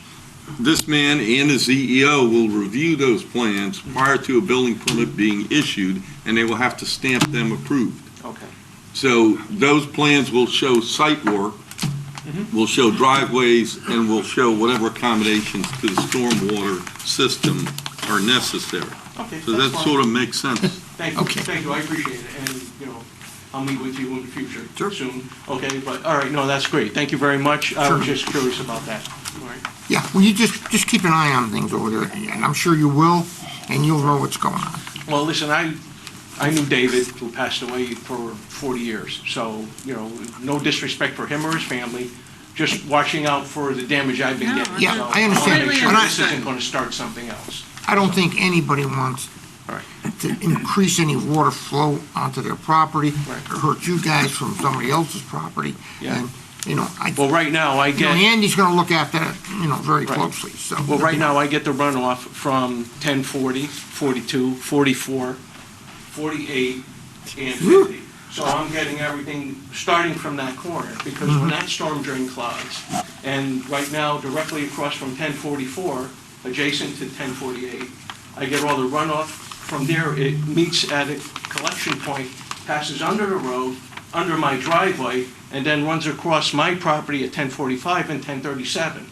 And it's a road, I started off with a very narrow waterway, and right now I'm 8 feet wide in spots, and it's just taking away my property. And it's just causing more damage, so I'd like to make sure this isn't going By all to means. continue with that. Listen, you'll get as much cooperation as anybody in town can give you, that's for No, sure. absolutely, and Yeah. Andy's been great so far, so we're going to be continuing it from here. Sure. But thank you guys so much. Continue that Thank you very much, relationship. yep. Okay, anyone else like to speak in opposition? John, you coming up? Yes. Okay, I was just checking. Well, John Lambert, 55 Trumbull Place. I got involved in this because the executor's attorney asked me to. And he wants it split into 2 lots, just like Bernie it seemed. But I did agree that there should be a public hearing and that they are not entitled to 2 lots in the first place. And I have given memos and maps and to Alan and Jennifer and Bernice, and I will like to present Alan with the letter, I think, is appropriate. So just for the record? Yes. Yes. Okay.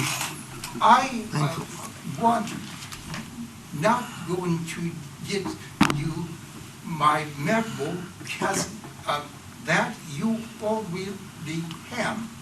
And I don't have got 3 copies. Okay, thank you, John. It's okay, we could share. Yeah. Well, we'll call this Exhibit 1. Thank you, John. So, yes, I and John Lambert did in history of this a lot. Your regulation in the state's definition of subdivision is the division of a parcel into 3 or more lots. Excuse me, John. Can you stay Oh. the microphone? Thank you very much. I defy you, or Alan, or Angie, to make the case that August 17th, 1948, 17 years ago, where are the 3 pieces? This was all the same man. He deeded this piece to the town for a school that was postponed by the war. And he died, and a neighbor who lived in Alps down here bought these 3 pieces. And he's, so one to the visitors and to 1048 to Holly Lincoln and his wife, the funeral director. And he sold another, he bought in this piece 1044. And all then 1, 2, 3 were in text before 1948. So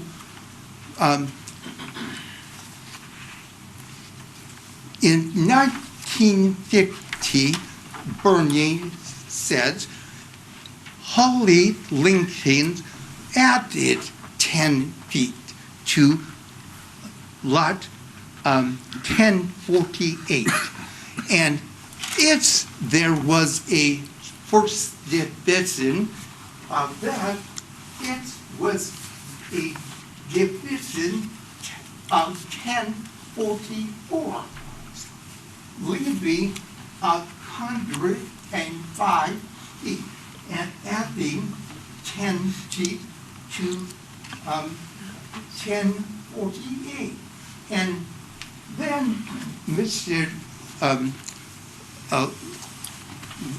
Lincoln's bought 1050. So now they had 2 lots, 1048 and 1050. And the Lincolns sold 1048 plus including the 10 tract to the Donner Old Fortreston. And then they sold lot 1050 to Mr. Fortreston and his wife. So there were 2 lots they owned by the Fortreston. And in 1959, the Fortreston sold the 2 lots, including the 10 foot strip, to their Carltons. And I don't agree with Bernie on one aspect. I don't care if the assessor tax them separately because the deed said one lot. Since 1959, 60 years. But I agree with him that a division into 3 parcels is not an addition. So one addition to 1048 and another addition to combine that lot. There has never been a division of a property. So I spent weeks and paper, Alan and Mrs. Coppola, and I talked with Mr. Coppola today. And she said, I had a chance to look at the materials yesterday, and I think she agreed with me. But she agreed with me because of the letter I submitted. I don't think a person can go to the town and say, I think it's first vote, and I will file a map. No, a person should go to Alan or Jennifer or the commission, and I quote it dash 26, and I said the commission may determine that there is a subdivision. Okay, I agree. In every town in this state, I agree. Not for me to say, but how do you find a subdivision when there are 2 parcels? I defy you to take a pair of scissors and tell me where are the 3 parcels. So I will ask you to approve the application, but I don't think you can. But I will also ask you to say the town attorney said that I am right, so she can make her decision and to tell Alan and Laurel to not call this subdivision, but a lot split. And I think she will do that. Okay. Thank you, John. But I agree. Bernie needs to have this approved tonight. And I will ask to approve the delegation of the lot plots to that town attorney, and she can make its decision, because when I showed up here, she said, they told me I could go home, and they don't want me around. And she said, make your pitch that I have. And she said, I didn't know, she didn't know that I always do this. I never,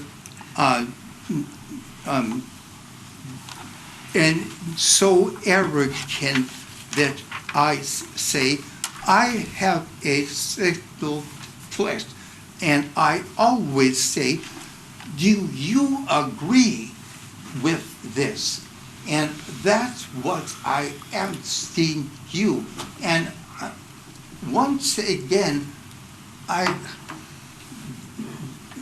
the disagreement between that staff and I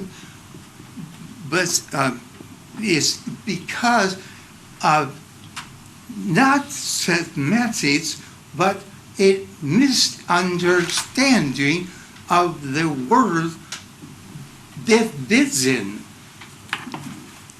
Additions are not division, and on no time was there ever any room for more than 2 lots. So that is my text. Thank you very much. Welcome back. Thank you, John. Good to see you. Okay, is there anyone else who'd like to speak in favor of this application? Okay, hearing none, staff, commission? Good. I'm fine. Okay. This application, this Bernie? this, No, I think I'm fine. yeah. You're good, aren't you? Yeah, Yeah. I mean, let me just make sure. So, you're asking us to approve this subdivision application, simply? Yeah, if you want to ask Jennifer for her opinion, and she subsequently says, But you're saying. I need an approval, and I'd ask you to waive the sidewalks. I think it meets the regs. Yeah. I think the history is clear. I think John did a great job, and I do think he's right. So if she subsequently says it's a free split, well, I have both. There you go. And he's right, and I can sell it either way. Thank you.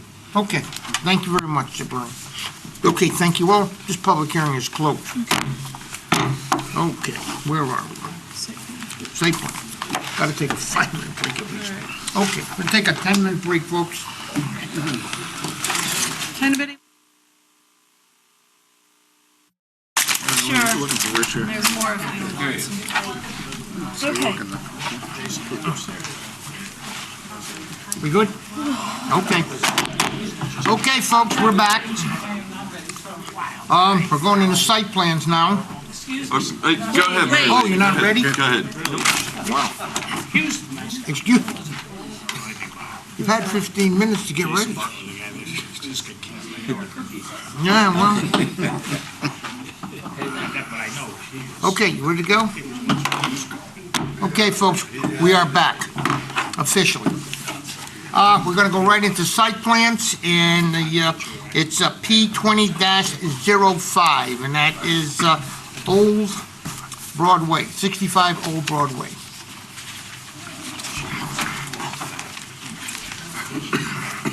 Good evening, ladies and gentlemen of the board. My name is Richard Fontaine, and I'm doing business as Rich's Civil Engineering. Fontaine, F-O-N-T-A-I-N-E.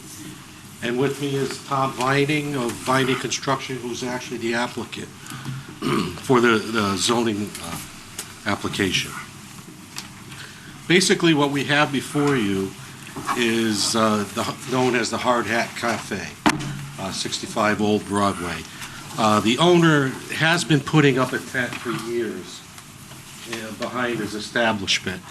And now he feels it's a time to make it a more permanent solution for that.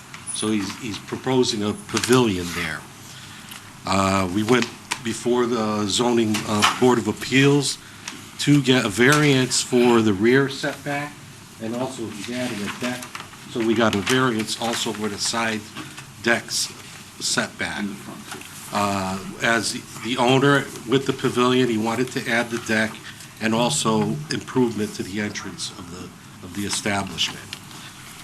So we brought this site plan before staff. Staff had their comments. They want to see some vegetation and some sidewalk work done. So I did that sidewalk and the vegetation improvement, and also they commented on the dumpster area. So we added that also to the site plan, and we're here before you this evening to ask permission for the site plan. You putting concrete sidewalks in? Pardon me? Concrete sidewalks? Yes, sir. Yeah. How do you intend getting the elevations back to the sidewalks? Actually, everything's going to be on grade. Right now, what we're intending to do is just saw cut the pavement and leave it as that, because the area is very flat. So the sidewalks will be on grade to the neighbor sidewalks? It looks like. Yes, they will. It will be. Everything's flat there. Alls we're doing is excavating out the existing bituminous, saw cutting that out, excavate for the sidewalk, grass, seed, and mulch around the trees that we're proposing. I think those sidewalks are gonna have to come up a bit.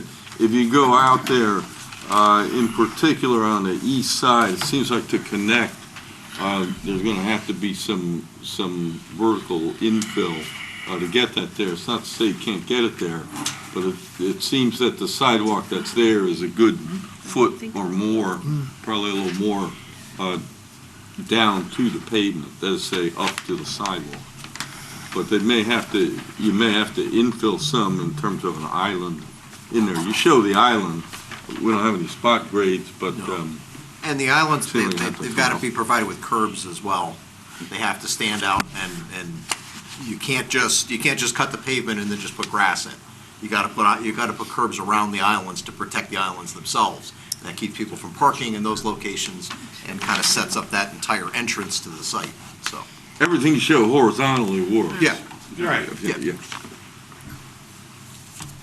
good with that? I don't have a problem with curbing. It's fairly flat there. I kind of like to stay away from curbing. To me, it's more of a trip hazard. But if that's what the commission wishes, then That's what it's showing. we will provide it. Okay. Does the site plan show curbing? Does not at this time, no. Okay, so it needs to show the curbing. Correct. In order to comply with our regulations, it needs to show. Yeah. You gotta have that, and you gotta have the island and 2-inch caliber tree in each island. So that's Yes, shown, so that's you. right. Yeah, it's shown. But you proposed just having it flat on grade, just having the tree there with no curb around it, not No raised curbing up. around, that's correct. Okay, I think right in the regulations, we gotta have. yeah, I think we have. We've to. gotta have it elevated and curb it, so. But we can work that out. Sure. Yeah, If okay, as long as you that's understand conditional that. approval, we're willing to put it in. Okay. Okay. Tom, maybe you wanna just put your name on the record. You've said yes and sure a couple times, so, yeah. My name is Tom Viney. I'm actually the applicant. Vining.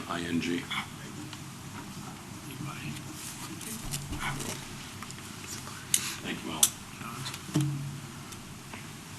Okay. Jim, you want? I'm good. You're good? Okay. Teresa? I'm good, I'm glad we're finally getting these done. Well, okay. I have a question. Are you going to be losing any parking spaces when you put that? Yes, we are. We're losing 3 spots. I mean, the parking lot now is kind of tight as it is. It is. It's an existing establishment. We are losing some spots. I believe the owner is looking into increasing his parking area with neighbors. with the neighbors to do that, but yes, we are losing 3 parking spots. Can you repeat that again about the neighbors? Hold it. Yeah. You can't speak into, we're in the site plans, and there's no public input in there. But we could speak to Alan off the record here. Yeah, what did you say? Want to repeat that so I could hear that? I believe the owner has been looking into increasing his parking. Okay. I'm not, And what did you say about the neighbors? possibly by neighbors, by acquiring land. In other words, the adjacent looking into business next door or across the way Just inquire about it. for It's after just an hours when inquiry. they're closed? I'm not privy, actually, Tom could probably speak more. He just, it is what it is. I mean, he doesn't want to, he's not trying to buy any property, he's just trying to keep himself, in with the regulations, the fact that we're losing 3 spaces as it is.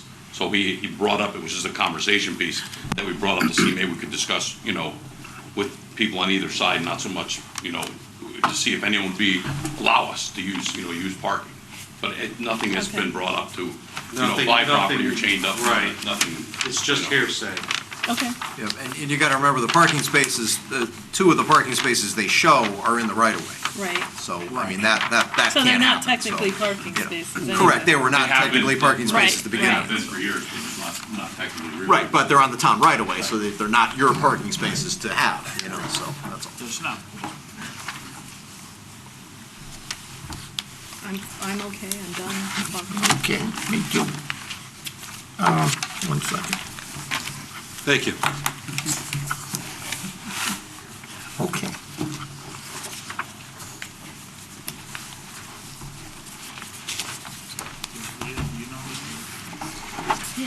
Okay, that's good. Did you have anything else? The applicant's gone, so is there anything you'd like to talk about here? It's all right, no, it's good. You guys are done. You're over. Gentlemen? Okay, very good.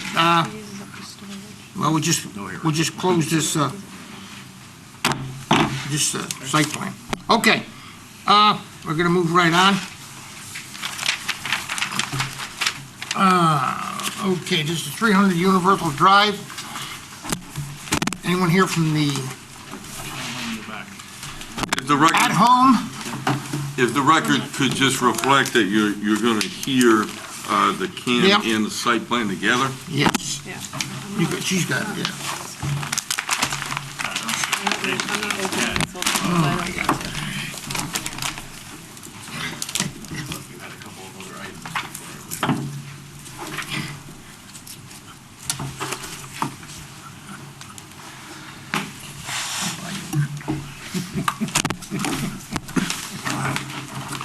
Okay.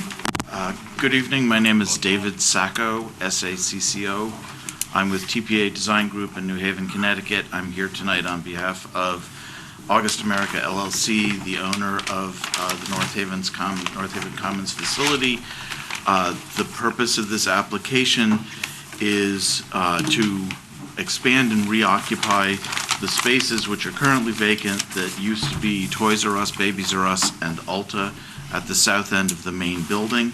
The proposed tenant is a home goods retailer called At Home, and they would like to, planning to consolidate all of the spaces into one, and they are proposing a roughly 8,000 square foot addition in the southwest corner to create more space.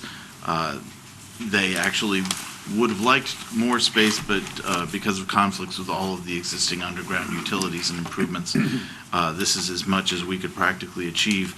In addition, there's some modifications at the building entrance and the facade to incorporate their particular standard building styles.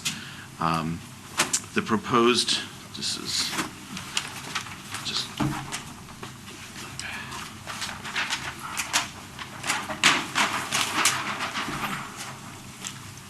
this is just a little bit closer up.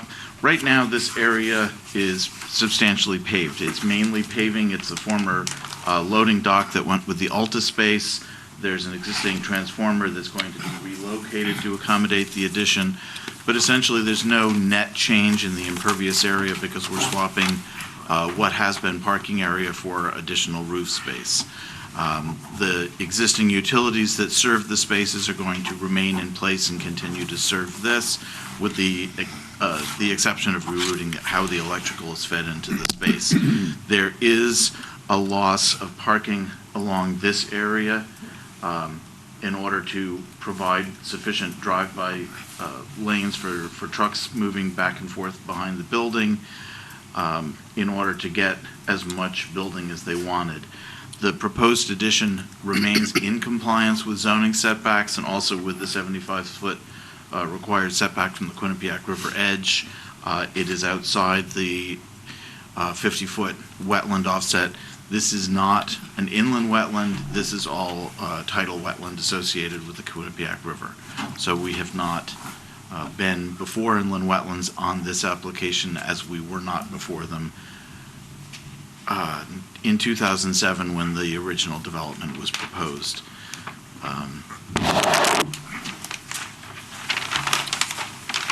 You have not talked with the Army Corps in respect to this either? It'll be the Army Corps you're talking to in respect to this, won't you? No, we have not. There's no aspect of this that falls under core jurisdiction or DEEP jurisdiction. We have provided a coastal area management application and addressed those issues. Just to go back a little bit in the history of this project, it is a very intensive use of this piece of property, but historically, this was a heavily contaminated site. The north end of the property was a former creosote pit. The south end of the property was used as a scrapyard. And the development as it stands today, both the parking lot and the buildings, constitute part of the remediation of the site and rendering it reusable relative to the condition it was in back in 2005 when it was originally developed as the Commons. And just to give you a sense, as I noted, in terms of the architecture, the two existing entrances, which were formerly Toys R Us and Babies R Us, are being modified to incorporate the at-home look. There will be only one principal entrance at the southerly of the two entrances. In terms of the conditions of approval, the owner has been in conversation with the town staff regarding reestablishing planting material to replace particularly a lot of ash trees which were damaged by emerald ash borer and died and had to be removed. So they do have a plan for rehabilitating the plantings that have been lost to that. The total parking provided under this is less than what is required under the North Haven Town zoning. At the time the original approval was given, it was also slightly lower, and a waiver was allowed to accommodate the parking that was provided at that time. At this time, we have submitted the zoning table that's provided on the cover sheet, and there's a letter from our traffic engineer, Steve Ullman of Alfred Benesch and Company, providing what the standard Institute of Traffic Engineers parking generation is for the types of facility that North Haven Commons is. That requirement is significantly less than what we were providing. What is available on the site is 965 spaces. If we look at the ITE standard, what is necessary is easier to read on another piece of paper. Excuse me. I understand completely. Yeah, me too. The classes are no longer adequate. Right, 812 would be what the ITE requests. Could I have that on the microphone, please? Sorry. The ITE requirements based on the uses on site would be 812 spaces. as opposed to the town of North Haven standard, which would be 1,054. So what we're providing is significantly more than the ITE and more than if you averaged out the North Haven requirement and the ITE requirement. And it is based on the evolved uses relative to where the site plan was when this was originally approved. There is now, there are medical office facilities on the site. There's the addition of Buffalo Wild Wings, slightly reconfigured things from exclusively retail in that building to now it's a mix of the medical and the restaurant. And that's the parking generation that we're presenting is based on where the development has gone in the last 12 years since it opened.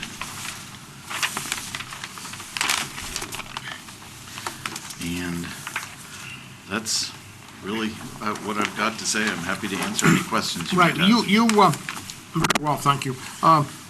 You did receive the scope of what staff needs as far as the planning goes in all the islands, and Yes. yes, and when you replace this, so you have no problem with that stuff. Yes. I'm sure. No, they're willing to. They have already been in discussion. They've got a proposal from a landscaper.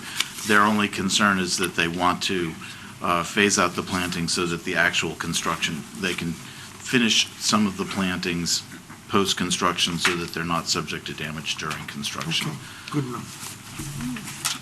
You've read and accepted the land use comments? Yes. Yeah. Okay, thank you. There's nothing else? No, that's it. Okay. Paul, you have something else? You go.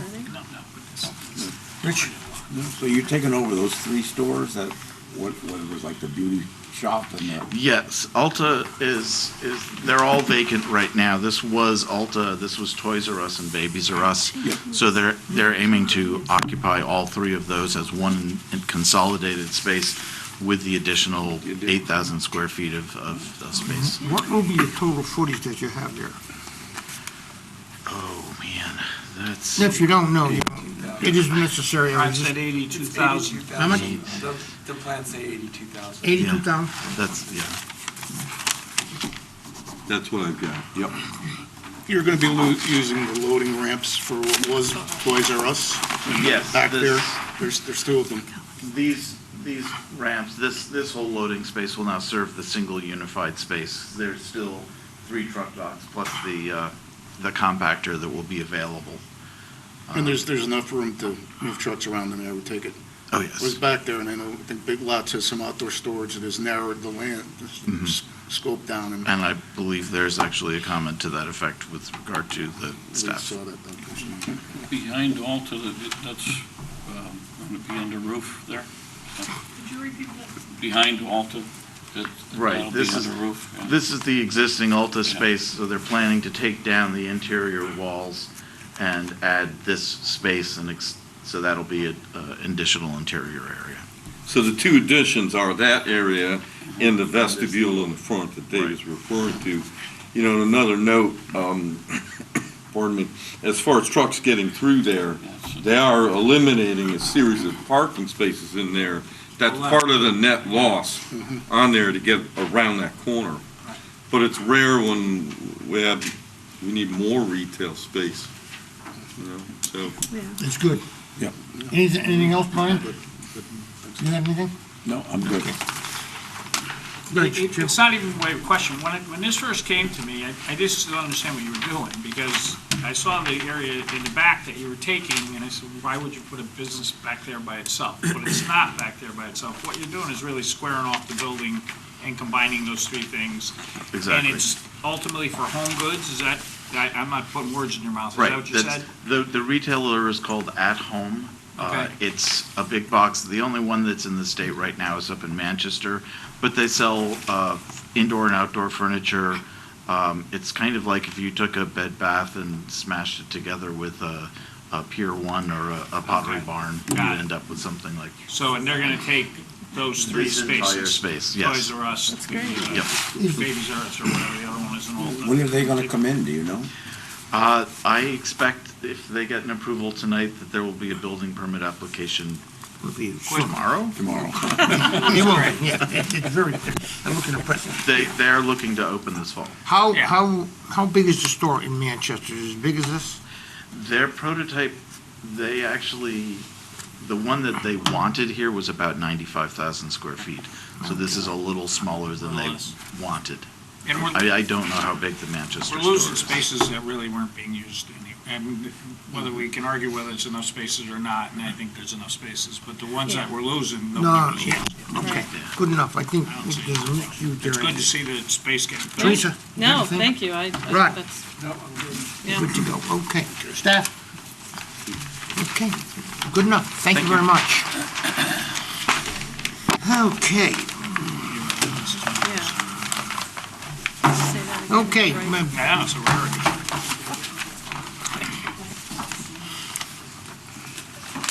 Change of use to 262 State Street.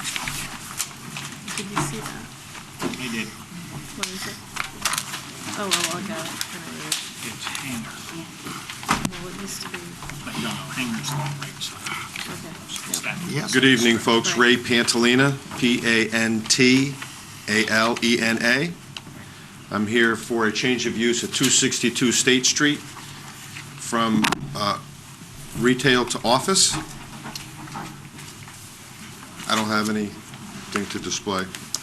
Well, they did Well, we don't really need anything. They received in their package your Yeah. key plan, which you So we got it which pretty you well figured provided. out in any event there, so it's Ray, just since People's Pharmacy moved on, Ray has been trying to fill the building, and he's had more success with office space, medical office.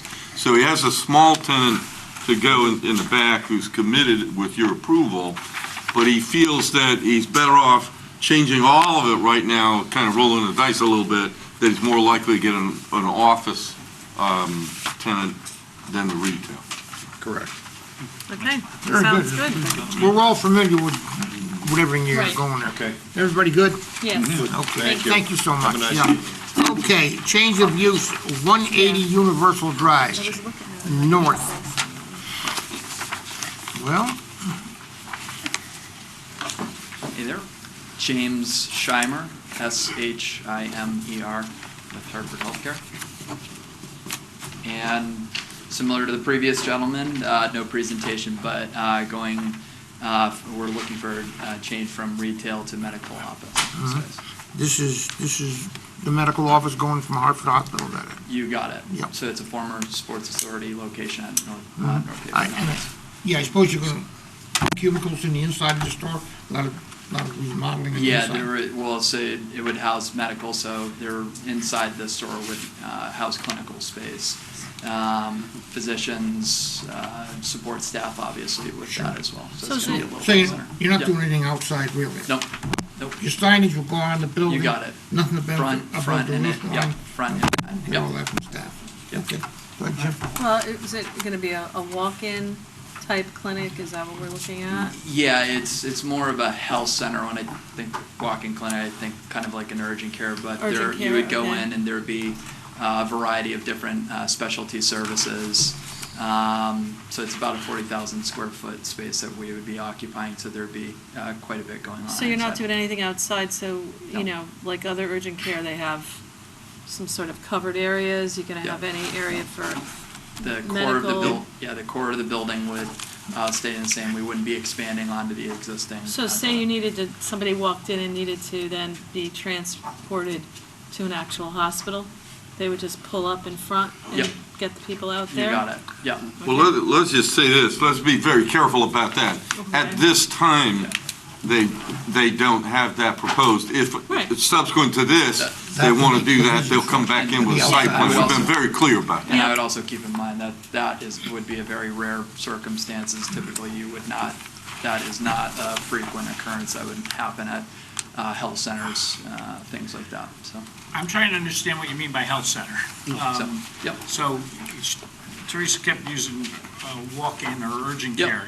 Are you just an urgent care No, facility? and actually, urgent care wouldn't even be in this That's space. not what you Yeah. really are. Yeah, so it'd be, primary care would be in the space, there's a neurospine center doctor's that we're talking, you got it. Oh, different, okay, more, okay, subspecialties. got it. Yeah, you got So it. it's not an ER. Not an Thank you for ER, helping no. me. I get it. Deputy- And do you need to get a particular type of license or permission from the state? I know we went through this a bit on Divine Street when Yale went to Divine Street. Is there a particular way this is defined?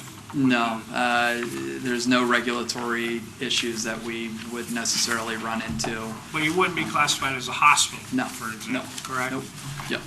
But it's Harvard All Hospital coming outpatient. into Yale's All- territory here, sort of, right? So, Said it.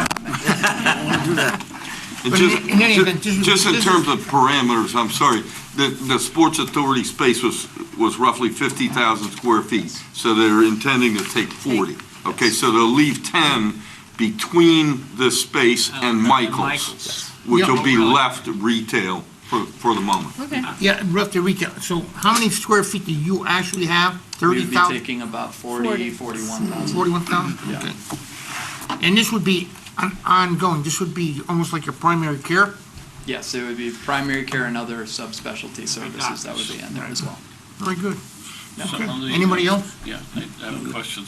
Some of the specialty care, radiology, Yeah. that type Imaging. of thing, where, Yep. like a Quest inside there, a little similar to that. I know that's not. It's up for consideration, so keep in mind some of the planning of exactly what will be in there, some of it is still up.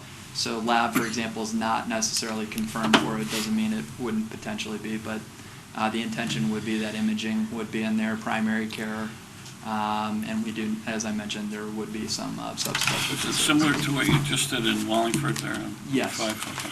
Yeah, exactly. One of the latest locations too is Cheshire just opened up a 50,000 square yeah. foot health center up there, so it looks very similar to that. Yeah, Anybody else? Thank you very much. thank you very much. Yep. Okay, need a motion to go into deliberation? Make a motion. And a second? I'll second it. Okay, all in favor? Aye. Okay. Jim, you want to take this 824? Yeah, the first thing on the agenda is the 824 referral for the storage at Memorial Field. So I'd make a motion that we give a positive referral of the 824 application by the town of North Haven for the shed at Memorial Field. Okay. I'll second that. Okay, all in favor? Aye. Okay. Thank you, Jim. Okay. First thing we're talking about is is Grasso Avenue. I'm recused. I'm sorry. I'm not in this. Okay. I know, just get back. Paul, you're in this? Okay. Now which one are we taking first here on Grasso Avenue? We taking lot 8 and 14? 8 and 10 together? 8 and 10? The one that's been Yes, long-standing. that's one application, the application of Jared Russo, number P 1937. Exactly. Can I get a motion to approve the zone change? I'll make that motion to approve the zone change. Jim? I'll second it, yeah. I would have a little discussion, Yep. given what's happened. I think this has been in front of us for some time. In our job as the planners, I think we feel that this property should rightfully be converted from just an R20 into, what do we make it, IL zone? Is that right? It's the IL 30 for the whole area. IL 87. 80? Oh, is it 80? And we think that, given what's gone on in that area and what the rest of it is, I think that's appropriate, and I think that's, as a board, I think it's the right thing for us to do. And that is certainly why Russo bought that, I'm sure, so he can get his plumbing supply or We know why. shop or whatever he's gonna do. Okay, we have a motion, we have a second. All in And then, favor? by the way, just the effective date would just be the date that the appeal period expires on these, so. Okay. All in favor? Aye. Okay, very good. Okay, now get a motion to approve Lot 14. Okay, you're going out of order. So you're going to P20-06, right? Yes. I Okay? think we should. You're going to skip 2, right? All right, that's all right. I was going to do that. Yeah, I Okay. think you should. Okay, good. Because it's the same Motion to discussion. approve, which would be P20-06, to approve Lot 14 for the zone change on Grasso Avenue. Can I get a motion I'll to, make that motion to approve that. okay, can I get a second? I'll second that. Okay, you want to do some discussion, Jim? Yeah, let's just have a little bit of discussion. Sure. This is a We little should. different than the other two, because the other two were very much asking us to do this. This individual is asking us not to do this. Well, they haven't said that, actually. but No, they did say that very clearly to Alan. They made that quite clear.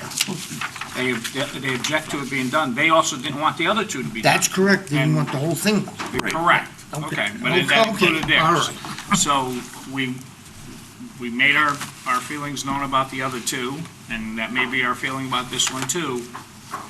It doesn't make much sense to me not to convert theirs, but I think they get more use out of their property. But if they really don't want it, I don't know. What does everybody think? Well, I think that, I think with the other, this is the last piece of property on Old Grasso Avenue that is sticking out there, a very small piece that allows this house to be there. This was changed back over to allow that house some 15 or perhaps 18 years ago, when they had a handicapped person in the house that they wanted to keep close by. Since that time, so many things have changed that I suppose those people are no longer there. In fact, I don't know of anybody there. But the other properties were residential houses too, though, weren't they? No, there were no houses on them. It was just the A-frame. There's an A-frame on there, which I understand from the chairman, was not built as a residence, was No. built, intended to be an office. The other lot at number 10 is not built on. Okay. Right.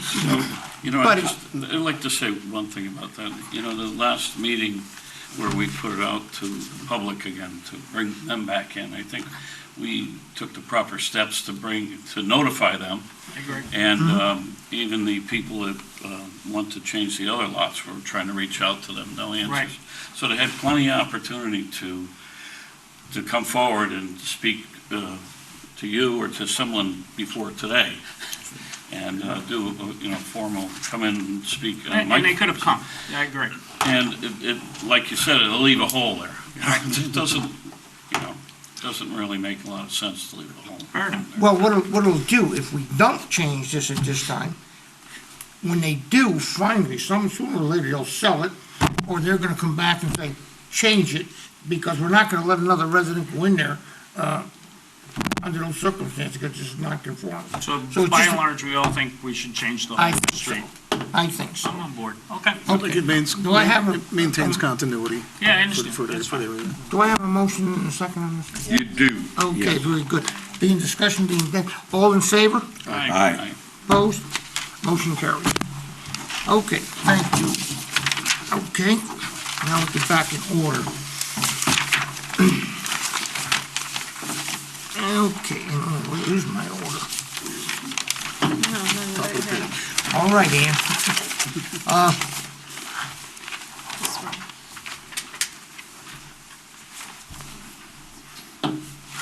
$38?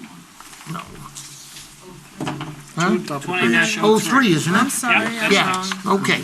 P20-03, it is the proposed amendment for zone change from in the commercial, which is a CN zone, to amend that regulation to allow, a mixed use there with the apartments upstairs that we had such a long discussion on.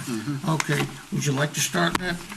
I will. I just am not really in favor of anything like this. I mean, it's, once again, the neighbors weren't really in favor of this at all. It doesn't fit into the neighborhood. And we talk about the charm and character of North Haven, and this is just not it. This is just something that is just shouldn't be there.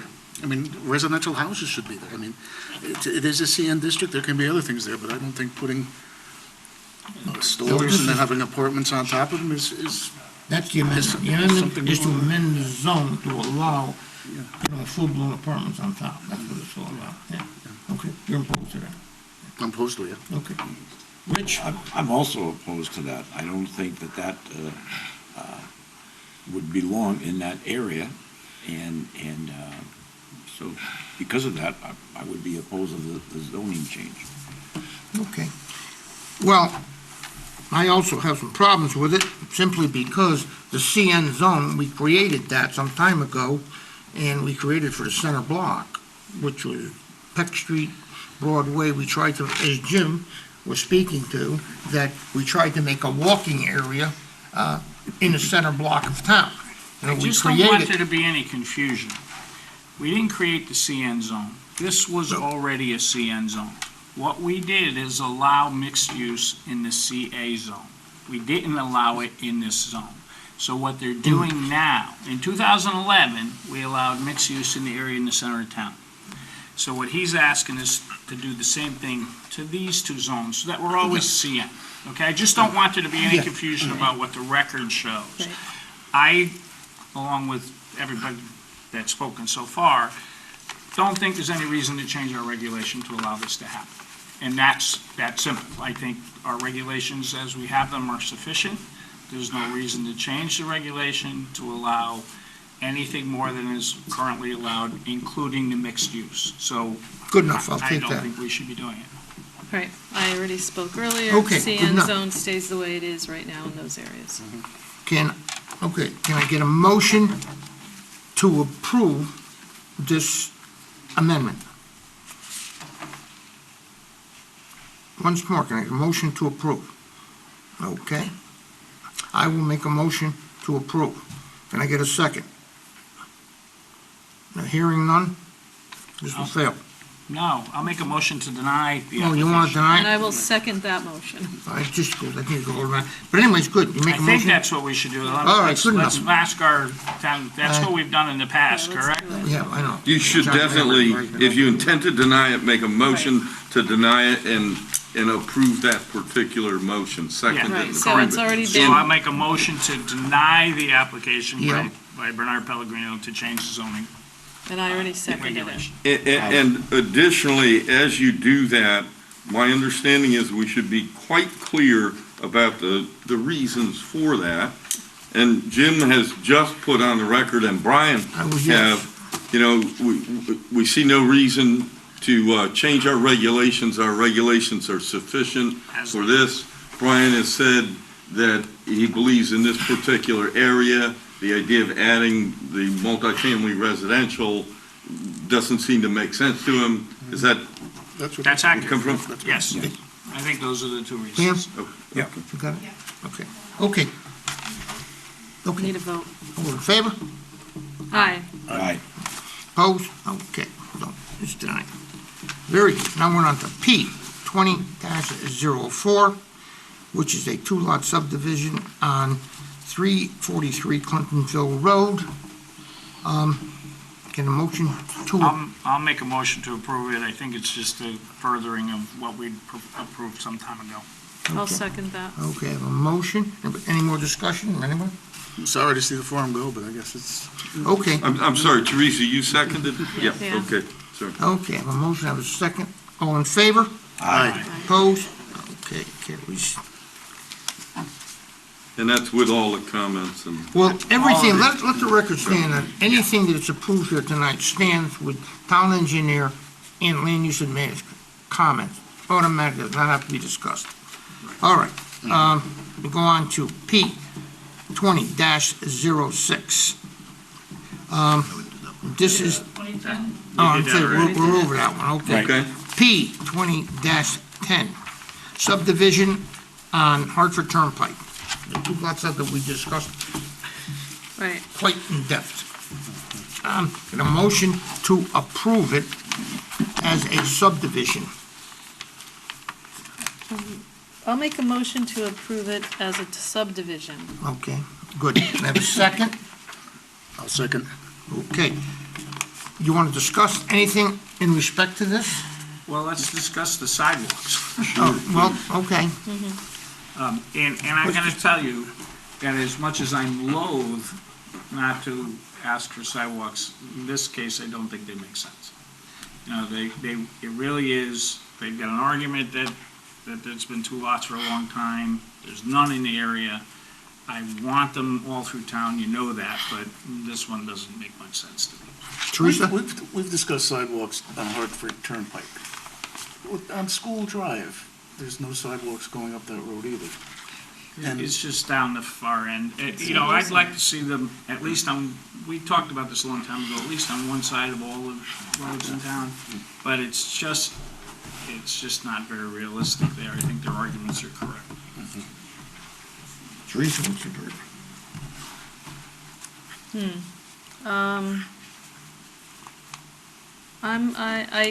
You do get a chance. I know that.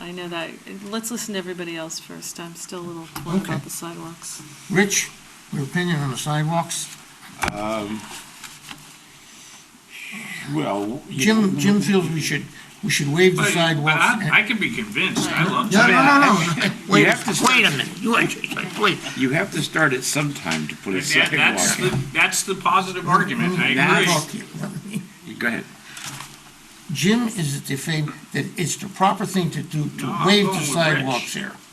And I feel the same way as Jim does, that if there's no sidewalks in the area, well, He's berating poor Rich. there's where you go. Okay. I don't know, what really, I- realistically, what Jim, is I don't- everybody? I don't hear think you, we should Vern. put sidewalks I there. know you don't. Realistically, Brian, what do you I think think? we should. Realistically, I think we should. it's a very small section on that road. Driving down that section, there's no sidewalks. It doesn't make it right to waive the sidewalks and to just put them in for that small section. And I think there's a little sidebar a little bit earlier about maybe doing something townwide. There's something, some way, somehow, down the road with sidewalks. See, that's, and you gotta, I think we gotta look at what they said, you know, there's some other arguments that they have. You know I want sidewalks, I want them, but it's like, this was, we don't wanna get into the whole thing and whether it's a split or not a split, this is a subdivision. It arguably was two lots a long time ago, it didn't have a sidewalk a long time ago. If the majority of us are in favor of sidewalks, I'm okay with that. I certainly don't have a problem with doing the sidewalks. I just don't know. Now that you say that, there may be an issue with that if it gets argued that there's a split instead of a subdivision, so I take back my sidewalk support. It's gonna because I know- empower them to work really hard to try to make this a split I know that'll without happen. subdivision. Right. Behind the So scenes after this meeting, they're gonna be pushing really hard. I don't want to hear any more I about take it. back my sidewalk. I agree, because it's such a convoluted thing to begin with. Just get it I'm gonna done. take it That's back. where I am. So Okay. can we make a motion to approve the With the subdivision? waiver, with the waiver. With the waiver? A waiver. With the waiver Let's see of if we get- sidewalks. I just want to get everybody unified here, please. We get a motion to approve with a waiver of sidewalks. You have that now. Teresa has amended her motion to say with a waiver of sidewalks. Is that correct, Teresa? Yes. Okay, can I have a second? I'll second. As much as it pains her. Okay, all in favor of that? Aye. Aye. Opposed? Good, thank you all. Okay, It's just too big of a mess. let's see. This one here, now we're going into, we're going to the site plans here, now that takes care of the public hearings, folks. With P20-05, it's 65 Old Broadway East. Can I get a motion to approve the subdivision application from anyone? I mean, the site Wait, plan. the site plan. Oh, site plan, I'm sorry. I'll make a motion to approve the site plan application with the understanding that they will go back and amend the amend the plans to show the correct curbing, et Gotcha. cetera, Yep. in front for the Yeah. plantings. Yep, good. Okay, can I have a second? I'll second. I'll second, okay. Okay. Brian seconds, okay. Okay, any further discussion? Okay, good. All in favor? Aye. Okay, opposed, very good. Okay, next one. P20-09 on Universal Drive at Home. We just heard the applicant speak before us, what they're gonna put in there, and what they're gonna do as far as the addition goes. I would like to get a motion to approve. I'll make a motion to approve that. Okay. Have a second? I'll second it. Okay. Is there any discussion in respect to this? Looking forward to them filling the building. Okay. All in favor? Aye. Aye. Opposed? Good. Okay. Okay, can I get a motion to approve P20-09A, the CAM application for the same property, 300 Universal? I'll make that motion to approve. I have a second for the CAM? I'll second it. All in favor? Aye. Aye. Okay. Very good. Change of use. I guess we go on to extensions first. The extension of P19-25, 95 Warner Road. Alan, could you tell us about that? It's just difficult within the time window to pull together their full deal. They're having a closing on a property, all that, so they need a little more time. I don't know if they'll need, this is requesting one. They have In- two more to go.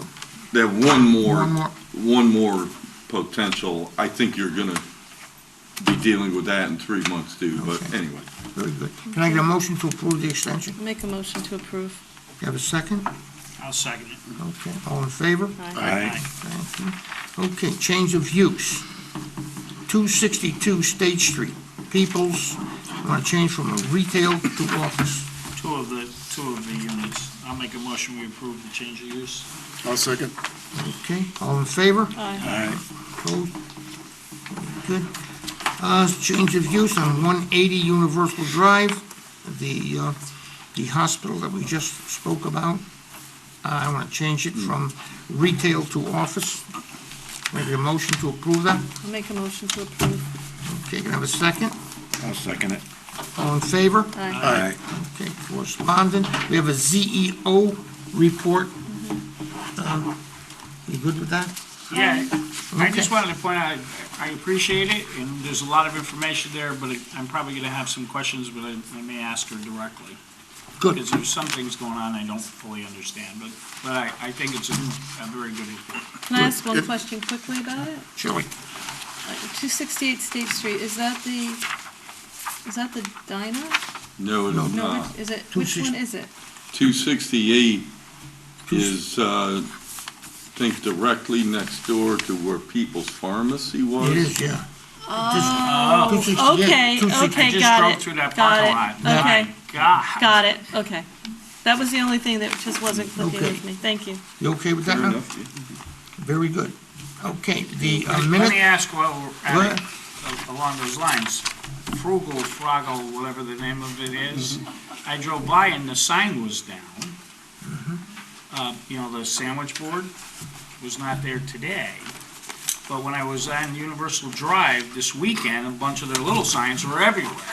So, well, if you drove down Universal Your Drive today, observations they were are all over. consistent with town staff's observations. And town staff went out there today and corrected that particular problem.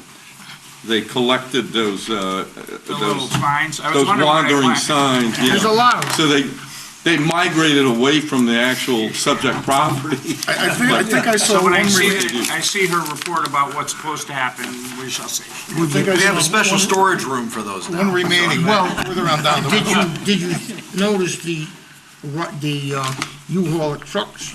I did not. Lined In the up. back or the? No, in front, right in front, lined up right me. Oh, really? We're not, I didn't see that. That's in there not really today. sure what What they're the doing story with is it, with that, but but they are there. that's ongoing also with Laura. But I did, however, see a lot of storage units in front of Target. Oh. Which clearly they're doing some sort of. They're doing a property renovation storage. there, which, part of which had come before you in terms of the internet ordering station, the delivery, but that was a part of it. They're doing a lot of work on the inside, so they had to pull the stuff out and it'll be removed. Yeah, that's fine. Speaking of that, there were storage areas behind that building where At Home is going in, but by Big Lots. And there was one taking up some parking spaces at Big Lots, and there was one. I didn't see that when I was there. Yeah, there was one narrowing the roadway. I saw it over the weekend. And that was my concern about trucks getting around, if they're gonna have to have storage. Basically, a big box, one of those things, what do you call them? A metal box, whatever it was. Containers. Container, yeah. That's another thing that we could, a lot of times you end up getting, during the construction process, you get those containers placed there. I don't know if you noticed that CVS Right, they just did- over 162 Washington. Yeah, they've been doing some things, so There's say, a okay. lot less than there used to be. Right. That's true, and then, but also just in general behind major retail stores, you try to police it, keep it to a minimum. But at times, I think they get a lot of inventory in, and it takes them a while to get it back. You try not to hit them too hard with things like that. Exactly. Okay. Everybody caught up? Yeah. All right, good enough. Can I get a motion to approve the February minutes with the changes that Brian has to take I care will make that motion to approve the minutes. of? Okay, can I have a second? I'll second it. Okay, all in favor? Aye. Okay, approved. Anything else? And a motion to adjourn? Motion to adjourn. Yep. I have a motion to adjourn. Second. Second, all in favor? Aye. Okay, thank you all.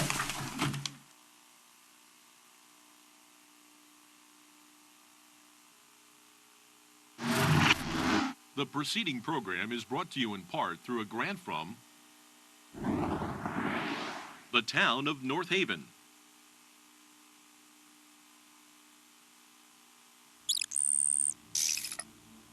Watch town meetings or other videos on demand at nhtv.com.